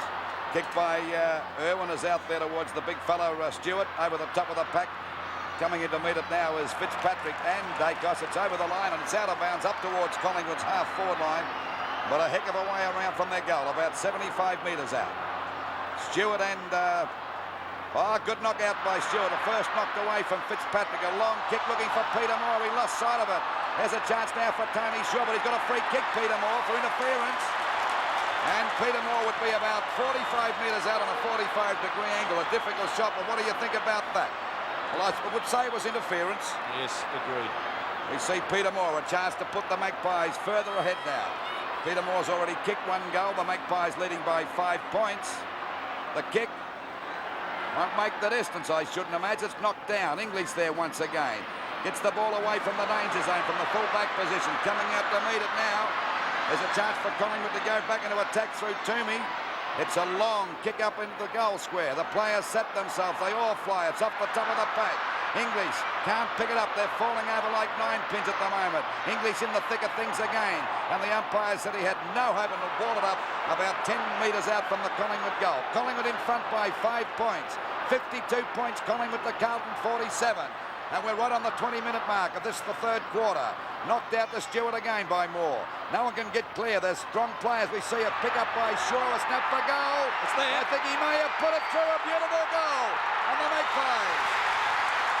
The score now. The Magpies in front again by 12 points. Collingwood 8-10. 58 to Carlton 6-11-47. A wonderful piece of football there by Ray Shaw. Roving to perfection. Mark Williams again in the thick of things, tapping it out to Shaw, and the left foot snap. A beautiful goal, and it's just how things change.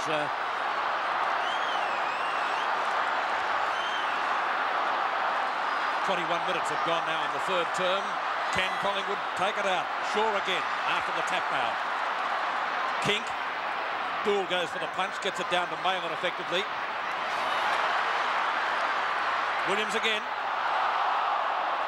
Free kick, I think. Free kick going Carlton's way will be taken by 100 centre-half back. 9 points, or 11 points the difference in favour of the Magpies. That's been their biggest lead today. Dacos at half-back couldn't complete the mark. The call from the umpire was play on. Atkin loses it. Pickens' kick is short. Looking for Kink. Can't find him. Glasgow picks up the crumbs for Carlton. A short kick up towards right half forward. Effectively not clear by Atkin. Doesn't bounce too well for Dacos, but it comes to Byrne after the tap down, or he slips over on the what will be a very greasy piece of turf now. Taylor again taking the handball. Kicked it straight to Glasgow. Still can't take the mark. Williams tries to crash through.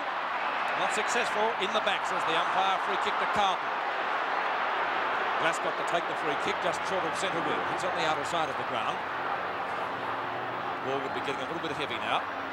McConville flies. He's been quiet since half-time. Mackay's in there. Traps it in front of him, okay. David Mackay. He wouldn't be appreciating the wet conditions, I don't think. He's tried a short pass. Looking for Ken Sheldon. He couldn't take it. Toomey. Off the carpet into no man's territory, really. Harms is first to get there. Toomey tries it again and missed it completely. That let Harms in. Harms lines up the goal from 30 metres out and has missed it. One behind.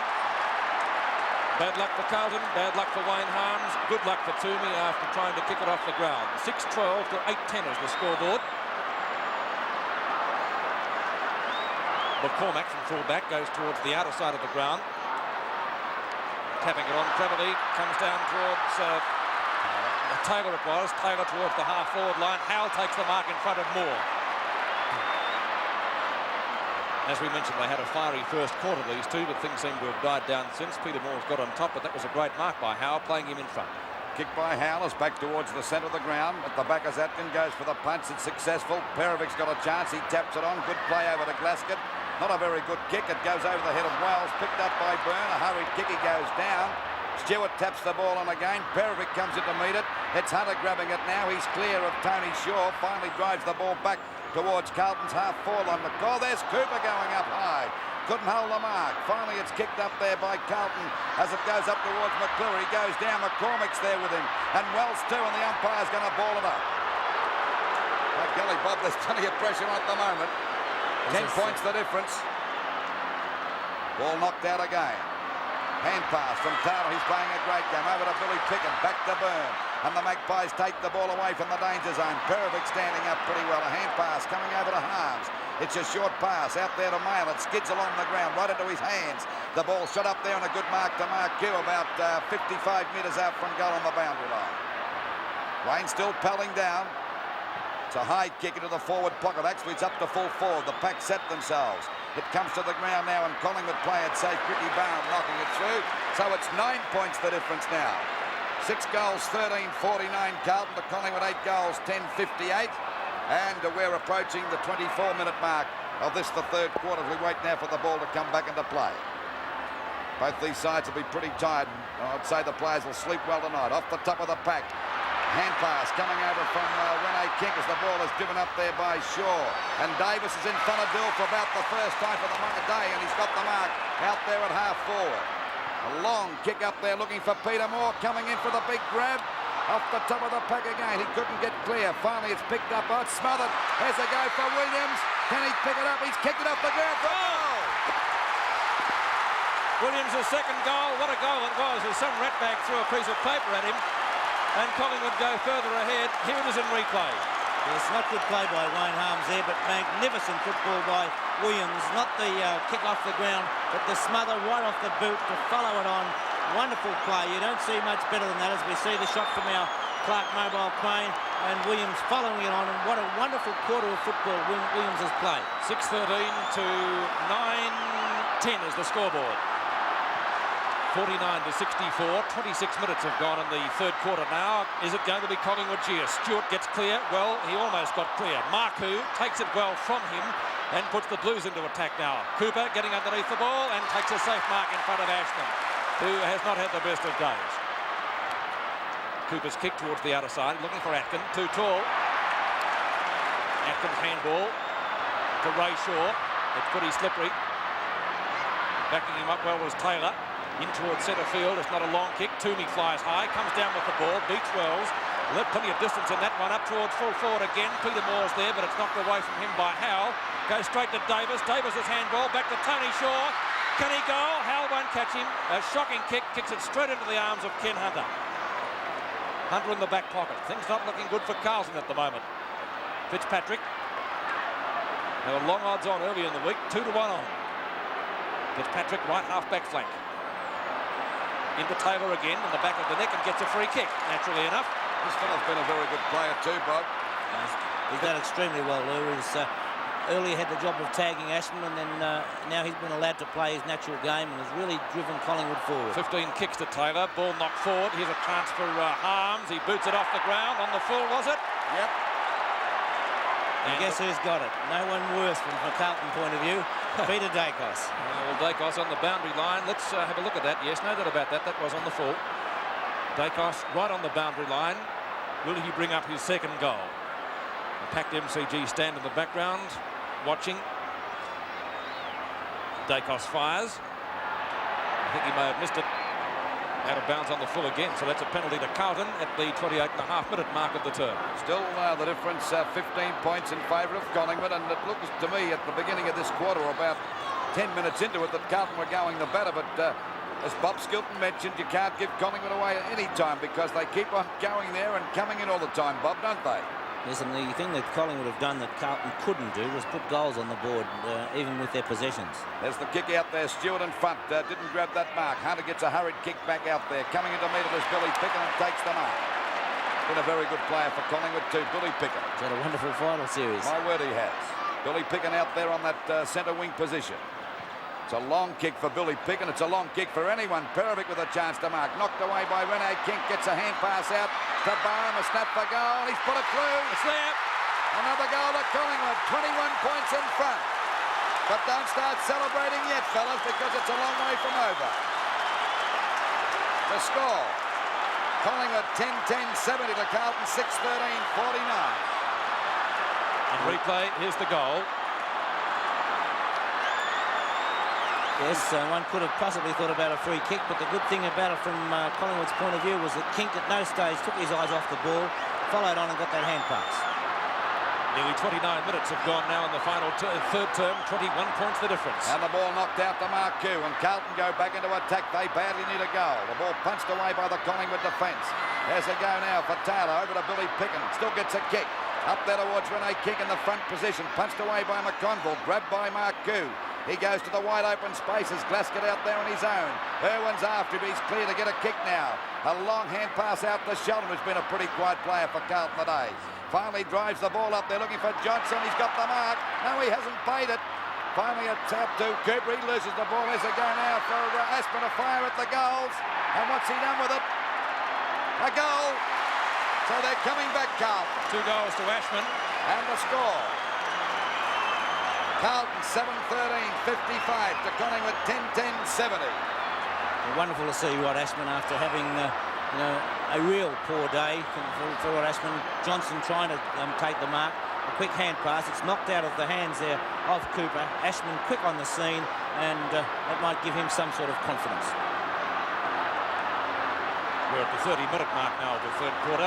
Fitzpatrick with a mammoth punch down up towards Hunter at half forward. With him is Lovell. It comes to Dacos. There's a free kick to Hunter. Hunter is within kicking distance too if he gets the thing moving. As I said, just over 30 minutes have gone. Ken Hunter, centre half forward. Dropping a little bit short. The flyer is McClure at the back. Now it's a Collingwood mark. McCormack has it. Peter McCormack in the goal square, or adjacent to it, brings it around the member stand side. Knocked away from Malin. It goes to Barr. A wrestle. Out comes Malin with the ball. Over the top with a handball. Buckley lines them up. Steadies on its way. And it's a goal. Carlton now coming back. One goal to Buckley, his first, a very valuable one, just on siren time for the third term. And the scores now. 8 goals, 13, 61 Carlton, Collingwood, 10-10-70. I couldn't help but think just a moment ago, Peter, that the one thing that Carlton are not doing up on the forward line, they're not getting enough out of their smaller players. McClure making the mistake of going from behind, but the smaller players then coming into it. Ricky Barron is being spoken to by the runner. It's 9 points the difference. Atkin and Fitzpatrick. Fitzpatrick with another big one, knocked further forward by Mackay in front of Picken, picked up by Sheldon, scooped further forward, but intercepting is Lovell. Lovell streaming downfield with the ball. Puts it up where Perovic should take the mark. Perovic at right half back. Big Val Perovic. Carlton centre half back, getting the Blues out of danger as the siren goes for three-quarter time. A pretty long quarter, 31 and a half minutes.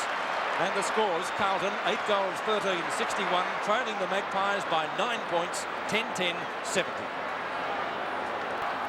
Very surprising that the number of handballs favouring Collingwood, 68 to 32. The other statistics as we move down the list, the hit-outs 36 to Carlton in favour of Collingwood's 21. Well, Fitzpatrick's done a good job there, especially in that quarter. I thought that was probably his best, especially at the centre bounce. As players now take up their positions for the final quarter of the 1981 season. VFL Grand Final of 81 to come to a close in 30 minutes. Who will it be? Collingwood or Carlton? On the 7 Network, welcome to the final term of the 1981 Grand Final between the Magpies and the Blues. Collingwood leading by 9 points. Fitzpatrick taps the ball down, but there has been a centre bounce infringement. And the free kick will be going to, let's see who's going to take it. Taylor has the free kick. No, he's given it back to Stuart Atkin. Atkin with the free to put Collingwood into attack early in the final term. Atkin with a booming punt kick towards half forward, and a good mark is brought in. Stuart, 50 metres out from goal, has a chance to kick his second goal. 1 goal, 3, the tally to Stuart so far. Players being ordered back from the mark by the umpire.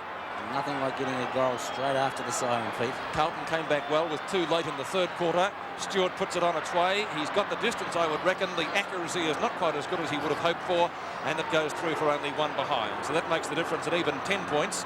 8-13, 61 Carlton. Collingwood 10-11, 71. To do the kicking in, Bruce Doull, one of Carlton's best players today. If they get beaten, it won't be through his fault. Moore scrapes it in right on the point of the square over Scott Howe. Peter Moore, the Collingwood captain, Brownlow medalist in 1979, puts the Magpies into attack. Doull in front. Davis is at the back. There is a nudge out. The free kick will be going to Bruce Doull. He hipped him out, and the flying doormat, as he is affectionately known, to take the free. In the back pocket, in comes Doull around the member stand side. Beautiful punt kick. Moore flies, goes the fist. It's knocked away by Fitzpatrick up towards centre wing. In strongly is Byrne, picked up by McClure, who crashes his way through. McClure redirecting play towards right half forward. Out comes David Mackay. The Blues on the run, off the ground from Lovell. Johnson comes after him, scooped over the line. Oh, that's got to be deliberate. Oh, he says no. I thought the umpire was going to blow the whistle for a free kick there. He changed his mind. Goodness me. Here it is. Make up your own mind. Well, well, the ball out of bounds about 10 metres around from the Carlton goal. 10 points the difference. There's a go now for Sheldon, a hurried shot for goal. He's put it through. 4 points the difference now. Sheldon's second goal. Score. Sheldon's goal, and we see Carlton 9-13-67 to Collingwood 10-11-71. That's exactly what I was talking about, Lou, when I said about the smaller Carlton players. Sheldon was often hanging out across the ground looking for it.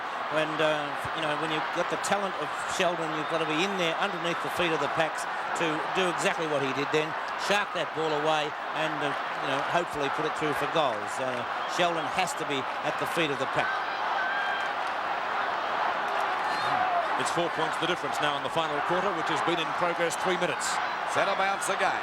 Fitzpatrick against Atkin. Down she goes. Coming back to Fitzpatrick. Knocked out by Taylor. McConville had a fresh air shot that time. A bit of struggling going as Malin comes out of the back with the ball. Good play on the part of Malin. A hand pass to Hutter. Put him under a bit of pressure here, but it'll bounce okay for him. He's got it now. Very rarely caught as he shoots the ball back. Out there towards the wing position. Punched away by Byrne. Up there towards Irwin. He can't pick it up. And Toomey has a fresh air shot. He's slung to the ground. The umpire's going to ball it up right on there on top of the VFL logo. So it's 4 points the difference. 10-11-71 Collingwood to Carlton 9-13-67. Ball knocked out to McClure. Struggles, gets a kick. It's a high one, doesn't travel any distance. The umpire calls play on. Knocked out again. A chance now for Barham to pick it up. Gets a hurried kick back. Out there towards Dacos. He's got the mark. Got away from Hutter that time. Hunter's had him pretty well covered for 2 quarters. Long kick by Dacos. A beautiful kick. Punched out by the Carlton defence. There's plenty of them around too. Coming out to meet it now is Mail. He's got a paddock to run in. Gets back into his right boot. Shoots the ball across towards the centre of the ground. And Billy Pickens there once again. And he takes a nice mark at centre field. He's played a great game for Collingwood. It's his 15th kick coming up as we approach the 4.5-minute mark of this, the last quarter of the 1981 Grand Final, and Collingwood in front by 4 points. Fitzpatrick takes the mark again. Certainly playing a great captain's game as the ball goes back out there on him. Oh, Atkin dropped an easy one. And down they go. This gives Lovell a chance to get clear. A hand pass out to Toomey on his own. Another long hand pass for Collingwood to Irwin. Back it goes again to Tony Shaw. Another one coming back to Toomey. Toomey goes running around his opponent. He's cleared with a pot shot for the goal. Will he make the distance? Oh, Moore put his hands to it and stopped it. It could have gone through for a point. It did go through for a point. It could have been a goal. Well, it certainly could have. It would have been a goal. No doubt about that. Anyway, 9-13-67 to 10-12-72 as the scoreboard, as the ball was driven out towards the outer side. Perovic making a good attempt to mark, not successful, and Bosustow carts it over the line. Bosustow has had a dirty day. 4 kicks, 3 of those in the first quarter. Perovic and Stewart, knocked down by Stewart. Maven sneers the ball well on the ground. Barham over the top. Doull in for Carlton. Grabbed but not in possession. Mike Dyer says play on, and it will be a boundary throw-in. Doull not happy with that decision, and giving the umpire a suitably he was pretty lucky, Pete. Nasty look. Watching on replay, and we see as Bruce Doull comes in now, he had had possession of the ball and lost it, so he might have been lucky. Irwin has it knocked away from him by Glasscott. Picken again. Tackled by Buckley. Did he have the ball? From the umpire, the call was play on. Buckley and Johnston. Johnston gets it out.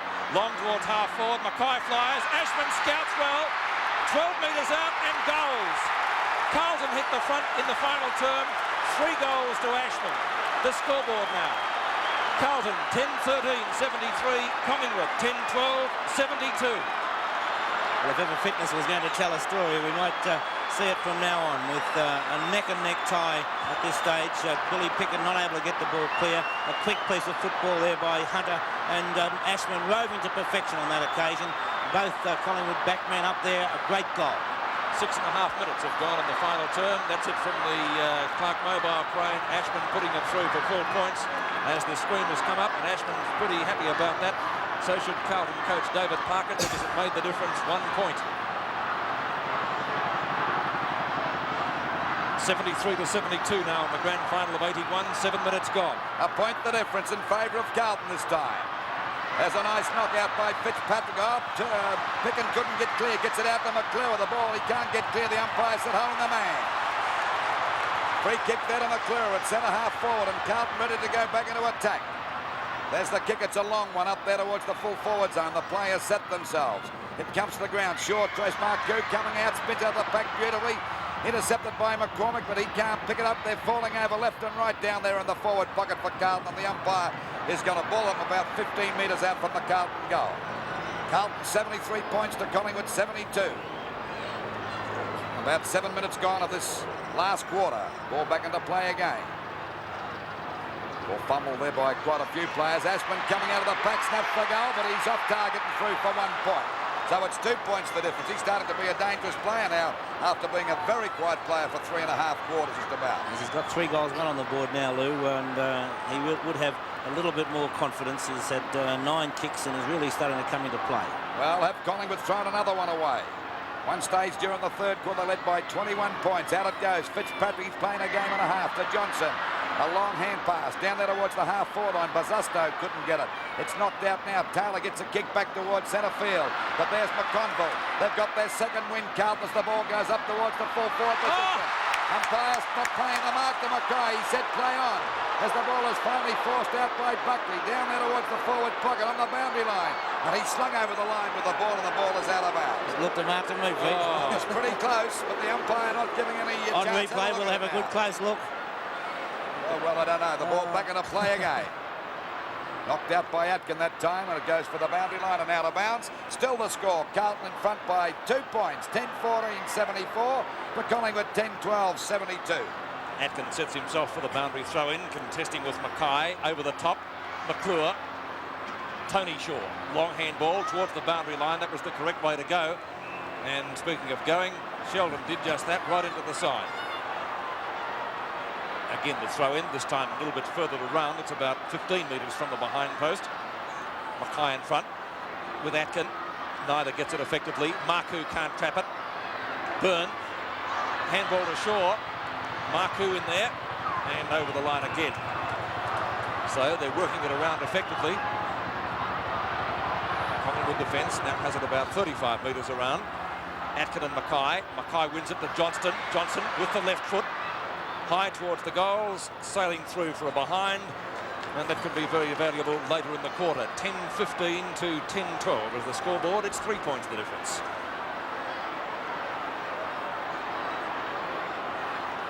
Three points the difference as McCormack kicks out.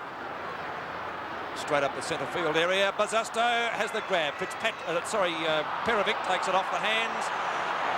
Now he has stopped play. Well, if he was paying that mark, I would like to ask, why didn't he pay the mark to David Mackay earlier? Because it did seem to me he held it just as long. On replay again, we watched, and it was... it must be... No, it was a free kick. It was after that. It wasn't a mark. He paid the free kick. Comment from Triple Brownlow medalist Bob Skilton. Perovic. Atkin in the goal square. Oh, just trapped that. That was going through, I think. Nobody touched that before, Atkin. They all missed it. One behind again. 10-16-76 to 10-12-72. A difference of 4 points on the scoreboard. 10.5 minutes have gone. The flyer was Glascott. Fitzpatrick takes the mark, though. Ray Byrne will stand on the mark. Carlton skipper from right half forward. He's gone for a short pass. It's an underground one. Buckley might get there first before it goes over the line. Snaps and puts it out on the floor. Free kick to Collingwood down there in the forward pocket. And still 4 points the difference. 10-16-76 Carlton to Collingwood 10-12-72. Ball out of bounds in the forward pocket position. We're about 11.5 minutes into this last quarter, so there's plenty of time for both teams at the moment. Ball back into play. Fitzpatrick in front. Ball punched out by Stewart. A fumble there by Lovell. He goes down. A chance for Ray Shaw to pick it up. Gets a hurried kick out there towards centre field. McConville comes in, doesn't stop. He keeps on going. Runs to centre half forward. He's in trouble now. A hand pass. It's a long one. There's a go for Johnson or Marku. He straightens up Marku. Fires for the goals. Is it coming around enough? I think it may have. No, 1 point. So it's 5 points the difference now. 10-17-77 Carlton to Collingwood 10-12-72. Waiting now for the ball to come back into play. That's 4 points in a row that Carlton have kicked, Lou. Well, I don't know whether it's going to be to their advantage or disadvantage, Bob, but it's still raining lightly, but enough to make it very hard for the boys to handle the ball. Punched on that time by Collingwood's Williams. There's a go now for Davis. He's been a very quiet player. Going after him is Doull. He's still got the ball under his control, but Doull won't give up. He's dropped it. The umpire said play on. A stack-up developing out there. Instead, a ball up as Barham starts to break away. Right about Doull. You think you're in the clear. He's got the longest arms you'll make your life. That's Tommy Hafey's brother, the runner, receiving messages down there on the fence. Knocked out by Fitzpatrick, picked up by Malin. Out there towards McClure, got away from Billy. Picken takes the mark, a hand pass coming over to Sheldon, and Carlton away again. Byrne at the back, couldn't hold the mark over the top of Mark Q, and the ball is out of bounds, about 45 metres around from the Carlton goal. Still 5 points the difference. Carlton 10-17, 77 to Collingwood 10-12, 72. And the ball out of bounds about 45 metres around from the Carlton goal. Well, I think Mackay got that out. Aspin gets a hurried kick, or Mark Q it was back there, and McClure's got the mark. It was Aspin that kicked it, and McClure's got the mark. Already kicked one goal. He'd only be about 25 metres out directly in front. A bit of a dash-up going there between Aspin and Williams. Now this is a vital goal for Carlton. Mark McClure comes in for the kick. There's no doubt about that. It's right through the middle. McClure bringing up 4 points, and he's pretty happy about that. His second goal. Carlton 11-17, 83. Collingwood 10-12, 72. Yes, and full marks to Mike Fitzpatrick, Peter. Right throughout this game, Mike Fitzpatrick has played a wonderful game, and so Fitzpatrick has really led the way.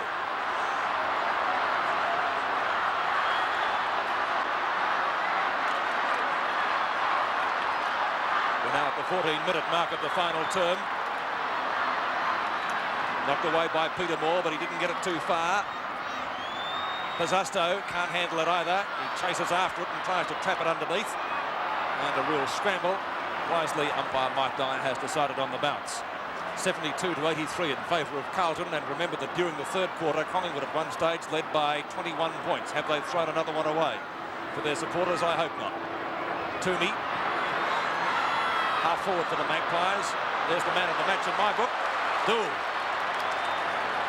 Looks for McClure or Pizzusto. In fact, they could have spoiled each other, that pair, but McClure traps it on the boundary line away from Barham. To Malin, the handball was intended. Not successful. And now McClure chases it again, but here comes Fitzpatrick. McClure once more, can't take it. Collingwood through Taylor. Taylor to half forward. Doull couldn't accept the mark. Dacos can't get into the clear. Hunter's there with him. Shepherded by Doull. A very high kick from the back. Fitzpatrick has infringed. Free kick going Collingwood's way to be taken by Ray Shaw. Shaw just short of the right half-forward flank. Collingwood badly needing a goal here. Davis, has he got the mark? No, it was punched away. Glascott couldn't take the rebound. Doull does. Now towards the member stand side. There's no one within 10 metres now. Now comes Hunter, or Sheldon it is. Goes for the short pass, picked up by Mark Kerr. This is beautiful football from Carlton. Accepting it as well, pops it up in towards the goal square, but Mackay couldn't take it, and Cooper takes the mark. Oh, that was an Academy Award performance, that one. Picken from centre half back. Tries the short pass to the skipper, Peter Moore. Moore could be picked up by Johnston. No, he gets his kick in. Perevic at half back, takes the mark in front of Stewart. Oh, they're playing good football now, Carlton. Very confident football indeed, as we see Perevic drive the ball back there towards their half-forward line. And a chance for Fitzpatrick. He and Doull are the two best players on the ground. No doubt about that. Over to Buckley. Another one over to Glascott. And they're full of running as the ball goes up there towards their full forward position. A packed fly. And someone trying to claim the mark as the ball is kicked out by Johnson right across the face of goals. It's going for the boundary line. Not quite out yet, but it is now. And there'll be a throw-in from about 30 metres around from the Carlton goal. Fitzpatrick very close to a mark on that occasion. Not Fitzpatrick, Mackay. I'd say so, Bob, as we see the ball come back into play again. Knocked out by Moore. Pushed forward by Toomey. Irwin goes down as Pizzusto's there too, and the umpire's going to ball it up about 30 metres out from the Carlton goal. Carlton 83 points to Collingwood 72. 11 points the difference in favour of the Blues. Ball knocked out again to Sheldon. He fumbles the ball. He tries to get another one. He's slung to the ground. Johnson's got it now. Gets it out to Glascott. Carlton playing with a lot of confidence. The ball is shot up there towards the full forward zone. McCormick couldn't hold it. The back of the pack is Taylor. Runs into double. He's put it out of bounds. And Collingwood are making mistakes now. 11-17, 83 Carlton. To Collingwood 10-12, 72. And we're at the 16.5-minute mark of the last quarter. It'll be a penalty free kick down there to Mark Koo right on the boundary line. A difficult shot. Let's see what he can do with it. Banana kick. right across the face of goals. It'll be out of bounds, and a penalty free kick to Moore down there in the back pocket. Or will it be Picken might take it. Might take the free kick. David Parker on the phone trying to relay messages. Maybe that phone has gone on the blink. Judging by his expression, it could have. Picken around the boundary line. Collingwood need a goal quickly. They won't get one here. Knocked away. Shaw. Conville doing some useful things there. It went past Peter Moore. Lovell has the opportunity. Got overloaded. Or offloaded. Clearing kick from Cooper. Maylan to Johnston. Walks Taylor and Lovell nicely. Up to Buckley. Buckley gets around Cooper, but only just.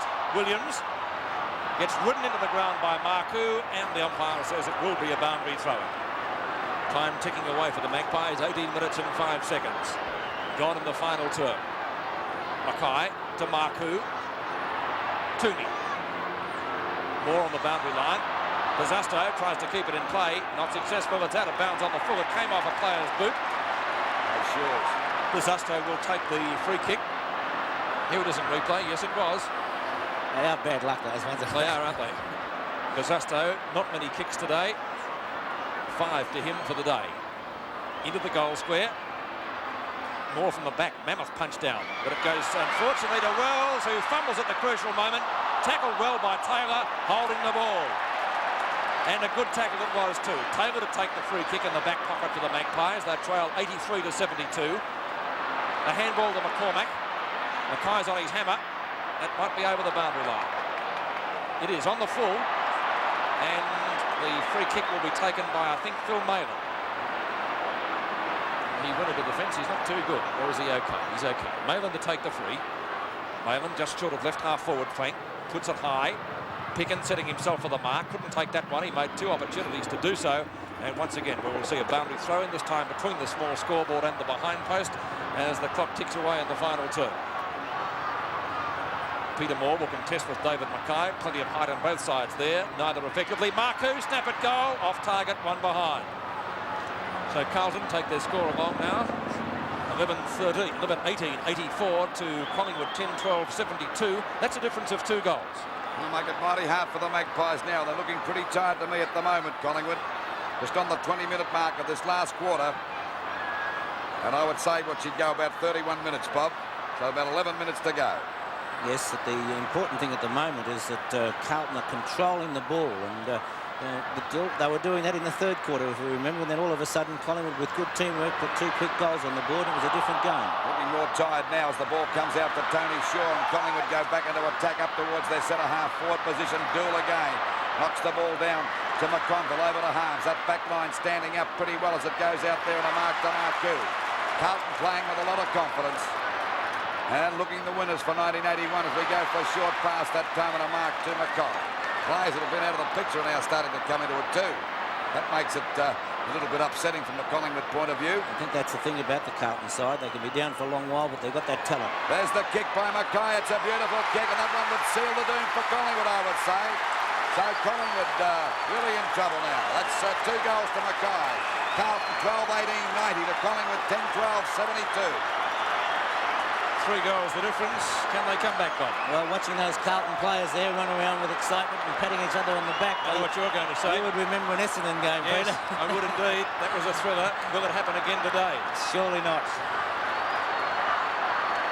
3 goals the difference at the 21-minute mark of the final quarter. There she goes.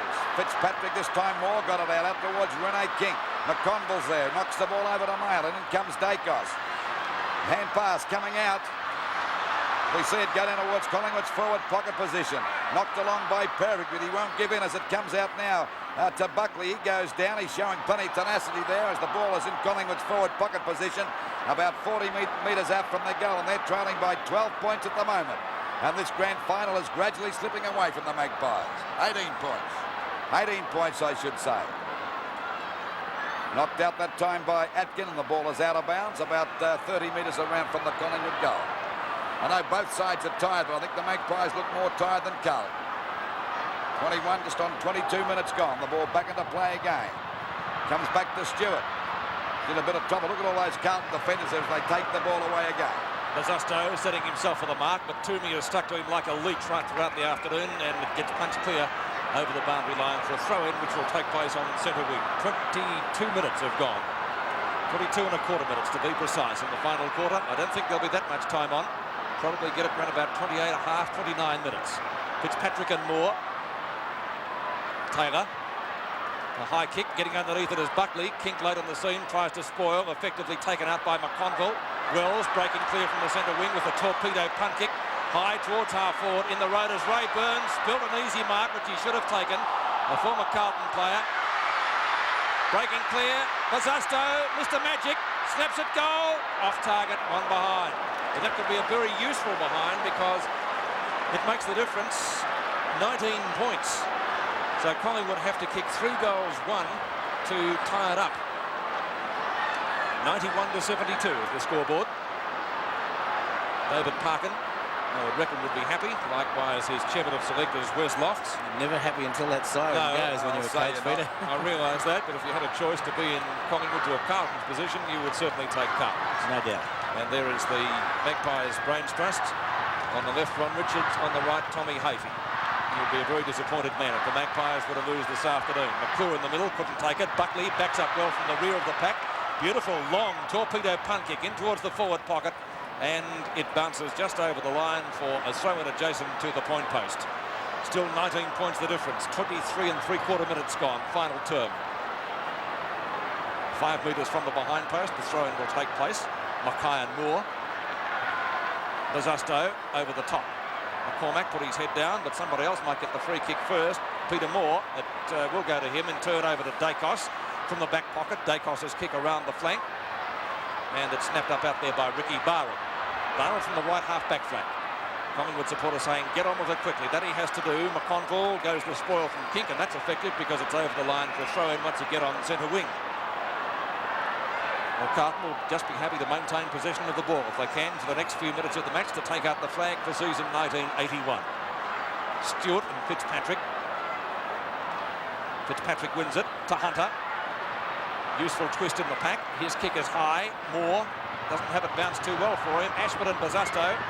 And even Mr. Magic can't control it. It's over the line for once again a throw-in. Just on the 25-minute mark of the last quarter and time running out for the Magpies. 19 points the difference in favour of Carlton.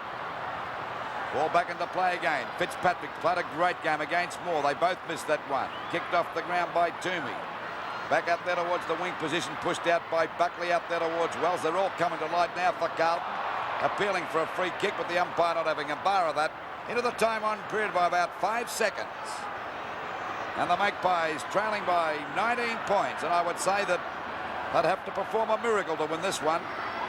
Johnson's kick is a high one. And as Bob said before, Carlton keeping possession of the ball, and of course they go back into attack again as the ball goes down there towards their, well, over their half-forward line, about 45 metres around from their goal.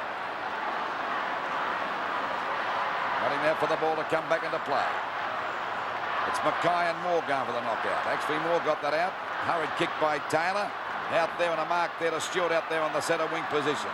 They better hurry up, Collingwood, because there's not much time to go. Off the top of the pack.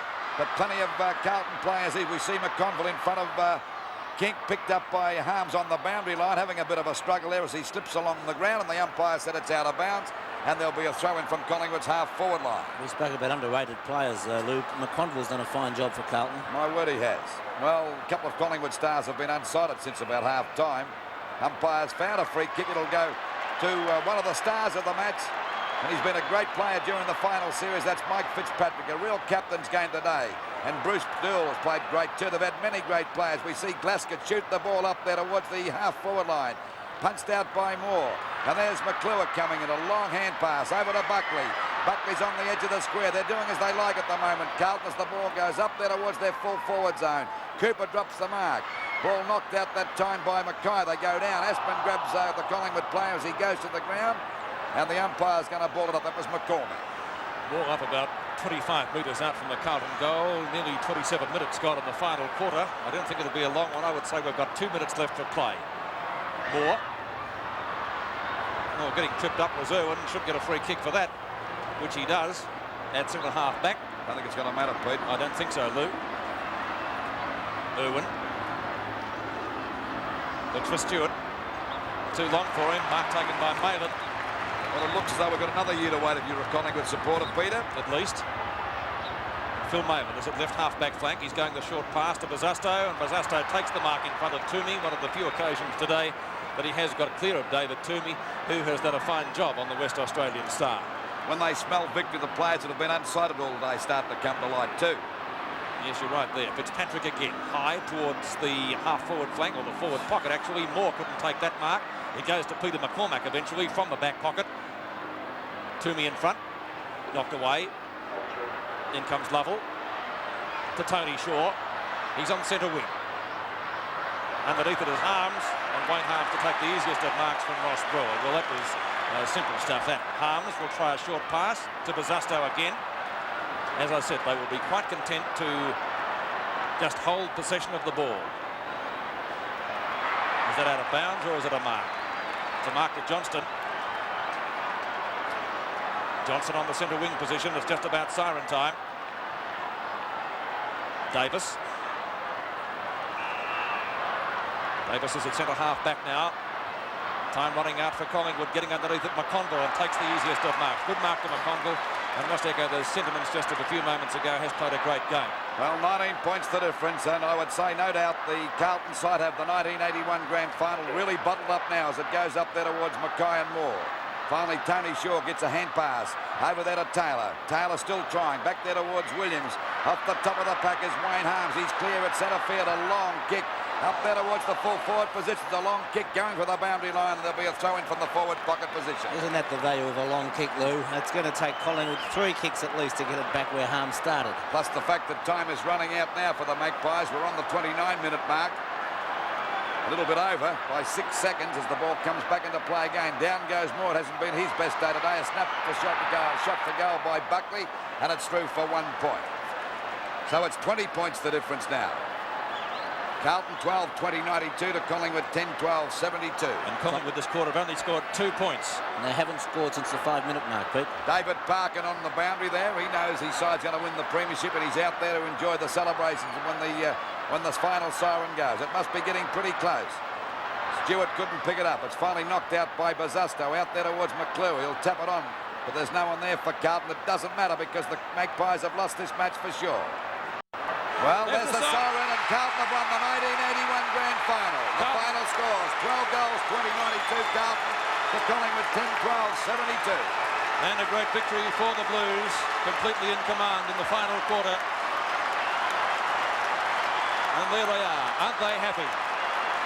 21 points behind during the third quarter. Carlton getting up to win it and restricting the Collingwood scoring in the final term to only 2 points. Well, once again, Collingwood, the losers in a grand final. It's been 23 years since they won a grand final. Well, it's got to be 24 now.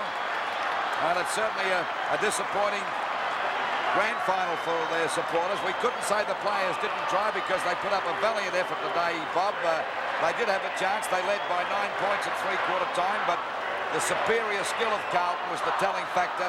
Plus, I wouldn't say they were fitter, but the moment you start to get a bit of a run on, you see players that haven't been sighted all day come to light, and that's what's happened. Well, I think the important thing that we have to look at here is not that Carlton, not that Collingwood have lost another game. We forget that it's a magnificent effort by Collingwood to continually get there. Now, I think that they've gotten there in the last 4 or 5 years with the lesser talented sides than teams who haven't made it. And that's not to suggest that those teams would have won or lost, but Collingwood have been wonderful to make the grand final in such fashion, and it's full marks to Tommy Hafey. He's done, for mine, a magnificent job of coaching to just get them to the grand final every year. No doubt about that, Bob, and of course we saw a couple of tremendous performances. One guy on screen there, now number 3, Fitzpatrick and Ruck. He was unbeatable for the centre bounce knockouts.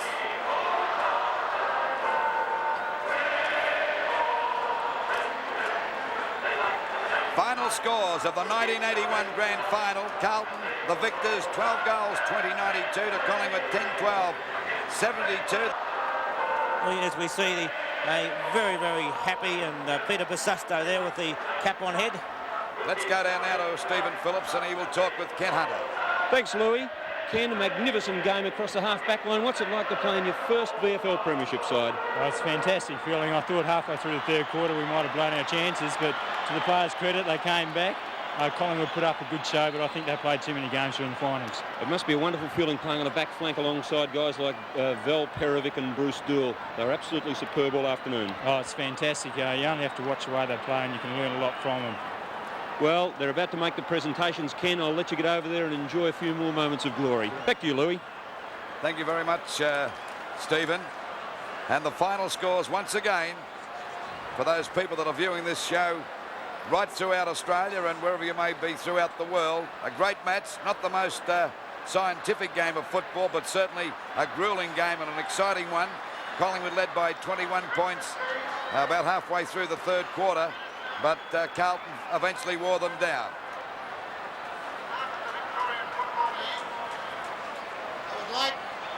Final scores: Carlton are premiers for 1981, 12-20-92 to Collingwood 10-12-72. Let's go down to the arena now to the President of the Victorian Football League, Dr. Alan Naylor. Of all clubs, commiserations to the Collingwood players today.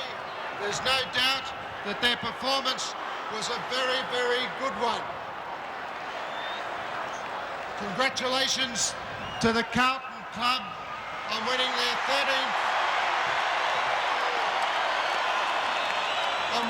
13th premiership.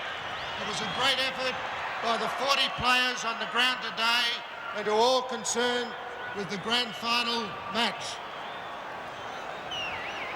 It's my duty now to announce the winner of the Norm Smith medal. The medal goes to Bruce Doull.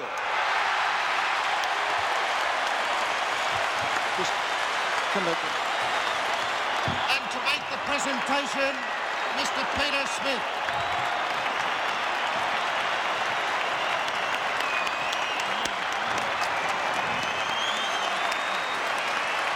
Well done, Bruce. Well done, yeah, well done. Well done.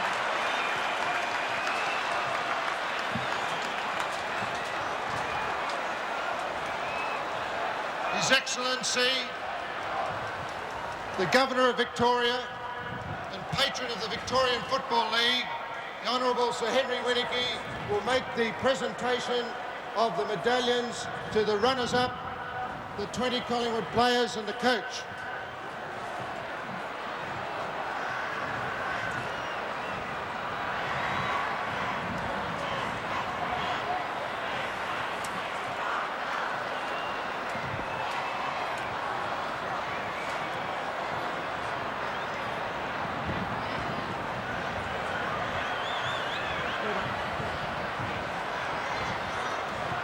Please acknowledge the Collingwood players.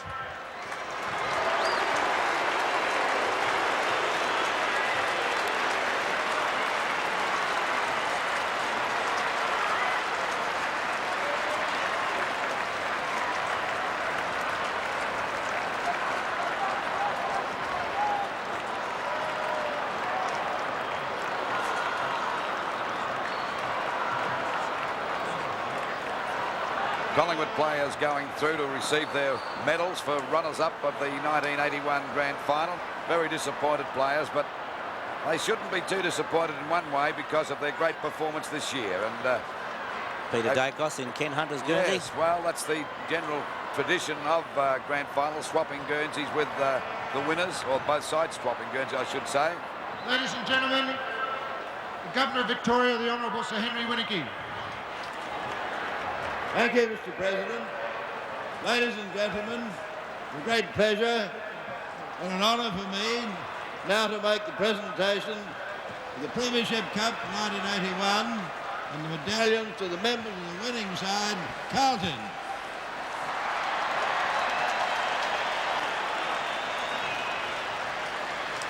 Today's match, ladies and gentlemen, I think you'll all agree was a magnificent football match and a fitting climax to another great season for the Victorian Football League. Now it gives me the greatest pleasure indeed to make the presentations.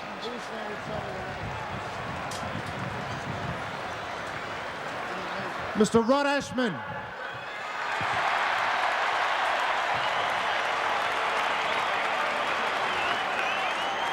Jimmy Buckley. Phil Malin.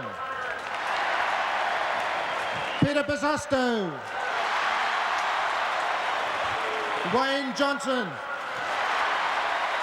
Mark McClure. Kenny Sheldon. Greg Wells. David Glasgow. Peter McConville. Kenny Hunter. Scott Howe. And David English. Mark McClure. David Mackay. Wayne Harms. Bruce Doull. Scott Howe. Val Perovic. Alex Marcoux. And Captain Michael Fitzpatrick and Coach David Parkin.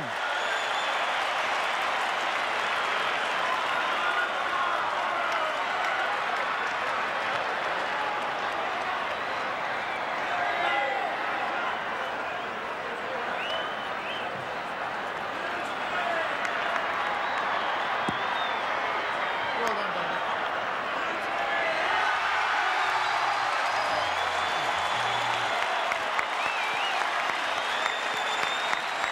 Well, that's the moment everybody waits for, Lewis. That's right, Bob, and Mike Fitzpatrick should be very proud because in the 2 matches he's played in the finals, as a matter of fact, for the entire year, he's been a splendid captain and, of course, a champion player. And he played a magnificent game today. That's what they do to the coach.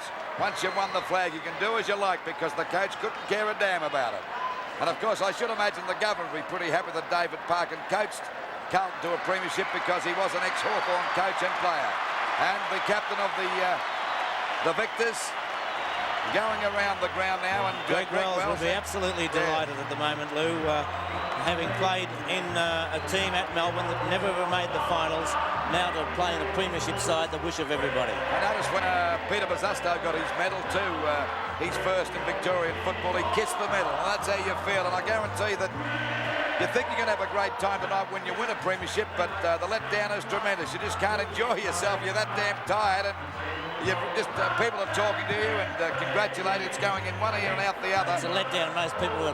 Well, it's a letdown. That's right. It's a letdown, and probably the next couple of days, that's when they'll let themselves go. And they were worthy winners. They've been on top of the league ladder with Collingwood for all the year, and both sides. We should say something about Collingwood. If fate had to do with it, both these teams had to play off for the grand final because they've been the most consistent teams in the league. As we go through with Carlton doing their lap of honour, goal kickers today, Ashman kicked 3 for Carlton, Sheldon 2, McClure 2, 1 to Johnston, Buckley and Harms, whilst for Collingwood we had 2 goals by Barham, Mark Williams and 1 to Craig Stewart, Tony Shaw, Ray Shaw, Michael Taylor, Peter Moore and Peter Dacos. Well, if you haven't heard the final scores, because you could be confused if you just tune into our direct telecast through the 7 networks throughout Australia and New Zealand, wherever you may be throughout the world, Collingwood went down to Carlton. Carlton 12 goals, 20-92 to Collingwood 10 goals, 12-72. And at three-quarter time, Collingwood led by 9 points, but the Mighty Blues eventually wore them down.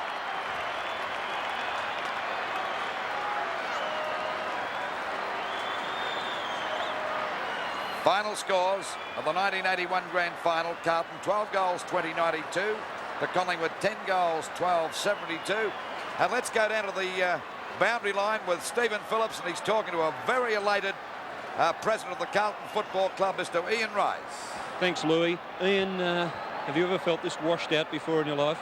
Can't believe it. It must be like running a marathon. Unbelievable a feeling. You know, the whole year, the blood, sweat and tears, the grind, moulding new players into the side.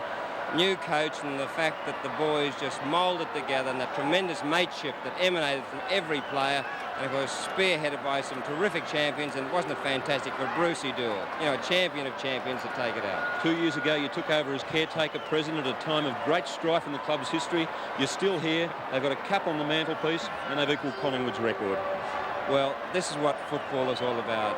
You know, nobody could believe the feeling, that to think all that turmoil 2 years ago and the new administration, new financial structure, addition of 4 or 5 great recruits, each one a terrific winner, and here we are in the MCG with the flag. You know, what more can you say? Well, thank you, Ian Ross. I'm sure there'll be plenty more to say a little later on in the evening. Back to you, Louis. Thanks very much, Stephen. There's the Clark mobile crane shot for Channel 7. And, of course, not as crowded as it was. A lot of Collingwood supporters going home disappointed. And we waited 23 years, now we've got to wait 24. And those boys from Channel 7 up there on the cranes have certainly done a marvellous job. Let's go down now to Jack Edwards in the Carlton dressing rooms, and he's talking to the Victoria's coach, David Parker. Well, David Parker, congratulations. Premiership coach for 1981. I know you haven't had time to collect your thoughts, but what's the immediate feeling? I think, as normal, Jack, just a big relief. I think from a coaching point of view, particularly when you know you've got the players, and I knew that we had the best group of players, and then I thought we might take a tumble at the finish, and that would have been very sad because they did a lot of work, and we got the shortcut in, and then to have lost it after that would have been very sad. But the manner it was done, probably, Jack, was as pleasing as the end result. Third quarter, you must have been very worried. Collingwood seemed to control most of that third quarter. You got 2 goals very late in the quarter. I think we kicked 2 at the end of the quarter, which gave us a chance, and then we kicked the first 2 or 3 at the start of the last quarter. And I thought if we were round about, then we had enough in us. I knew we had lots of fitness and lots of running in our legs if we were close enough to do it, and we got a bit of momentum, and I think then Collingwood found it very hard. They've worked so hard, Jack, to get there. It was going to be difficult for them to find something if we actually headed them, and that was the way it worked out. What you're saying, your 1 week spell must have stood you in good stead in the finish. Because you've got fit players to start with, Jack. You know, there was no doubt about our running. Our capacity to run was going to be good. We kept that up, but we had players who went onto the ground not carrying injuries, eager to do the job, and a fresh approach. And I think that's more difficult when you've come the hard way as Collingwood have done. I know you don't like to individualise, but I thought your skipper's game, Fitzpatrick and Bruce Doull, they played fantastic games of football. Yes, so we really did. I know you did. But Michael, since he broke his hand bones just before the Essendon game, and few people realised that he was in a dreadful state as in his own mind. He had a hand that he couldn't put pressure on the ball, and he didn't want to let the team down from a leadership or a playing point of view. He went out that day and was best man on the ground, and I think, talk about man know thyself, I think from that moment forward, Michael has been the best leader in the competition, and he's carried it right through the finals and the important games leading up to it, and I think he, more than any other one player, showed the way for the rest. And of course the experience of Bruce Doull in the back half, I think it was justly rewarded with the medal. The loss of English must have been a problem at the time.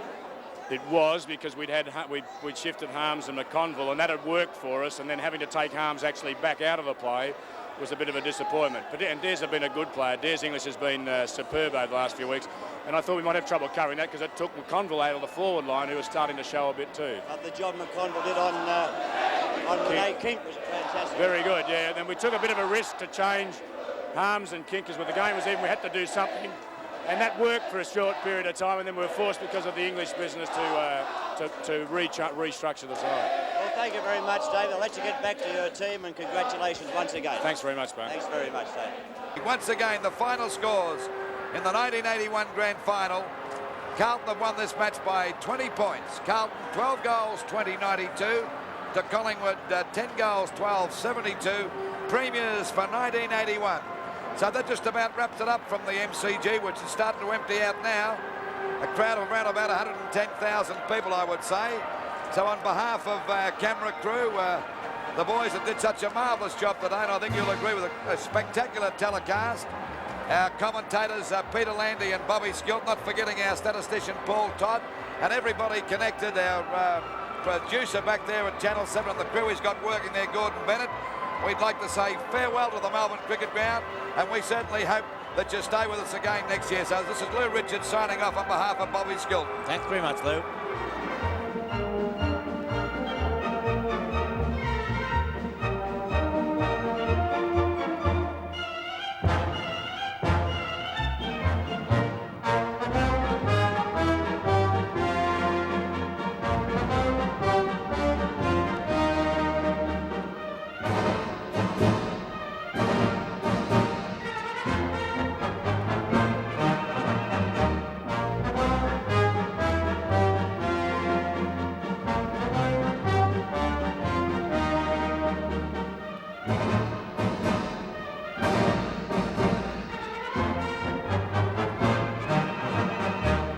This has been another live presentation from 7 Sport.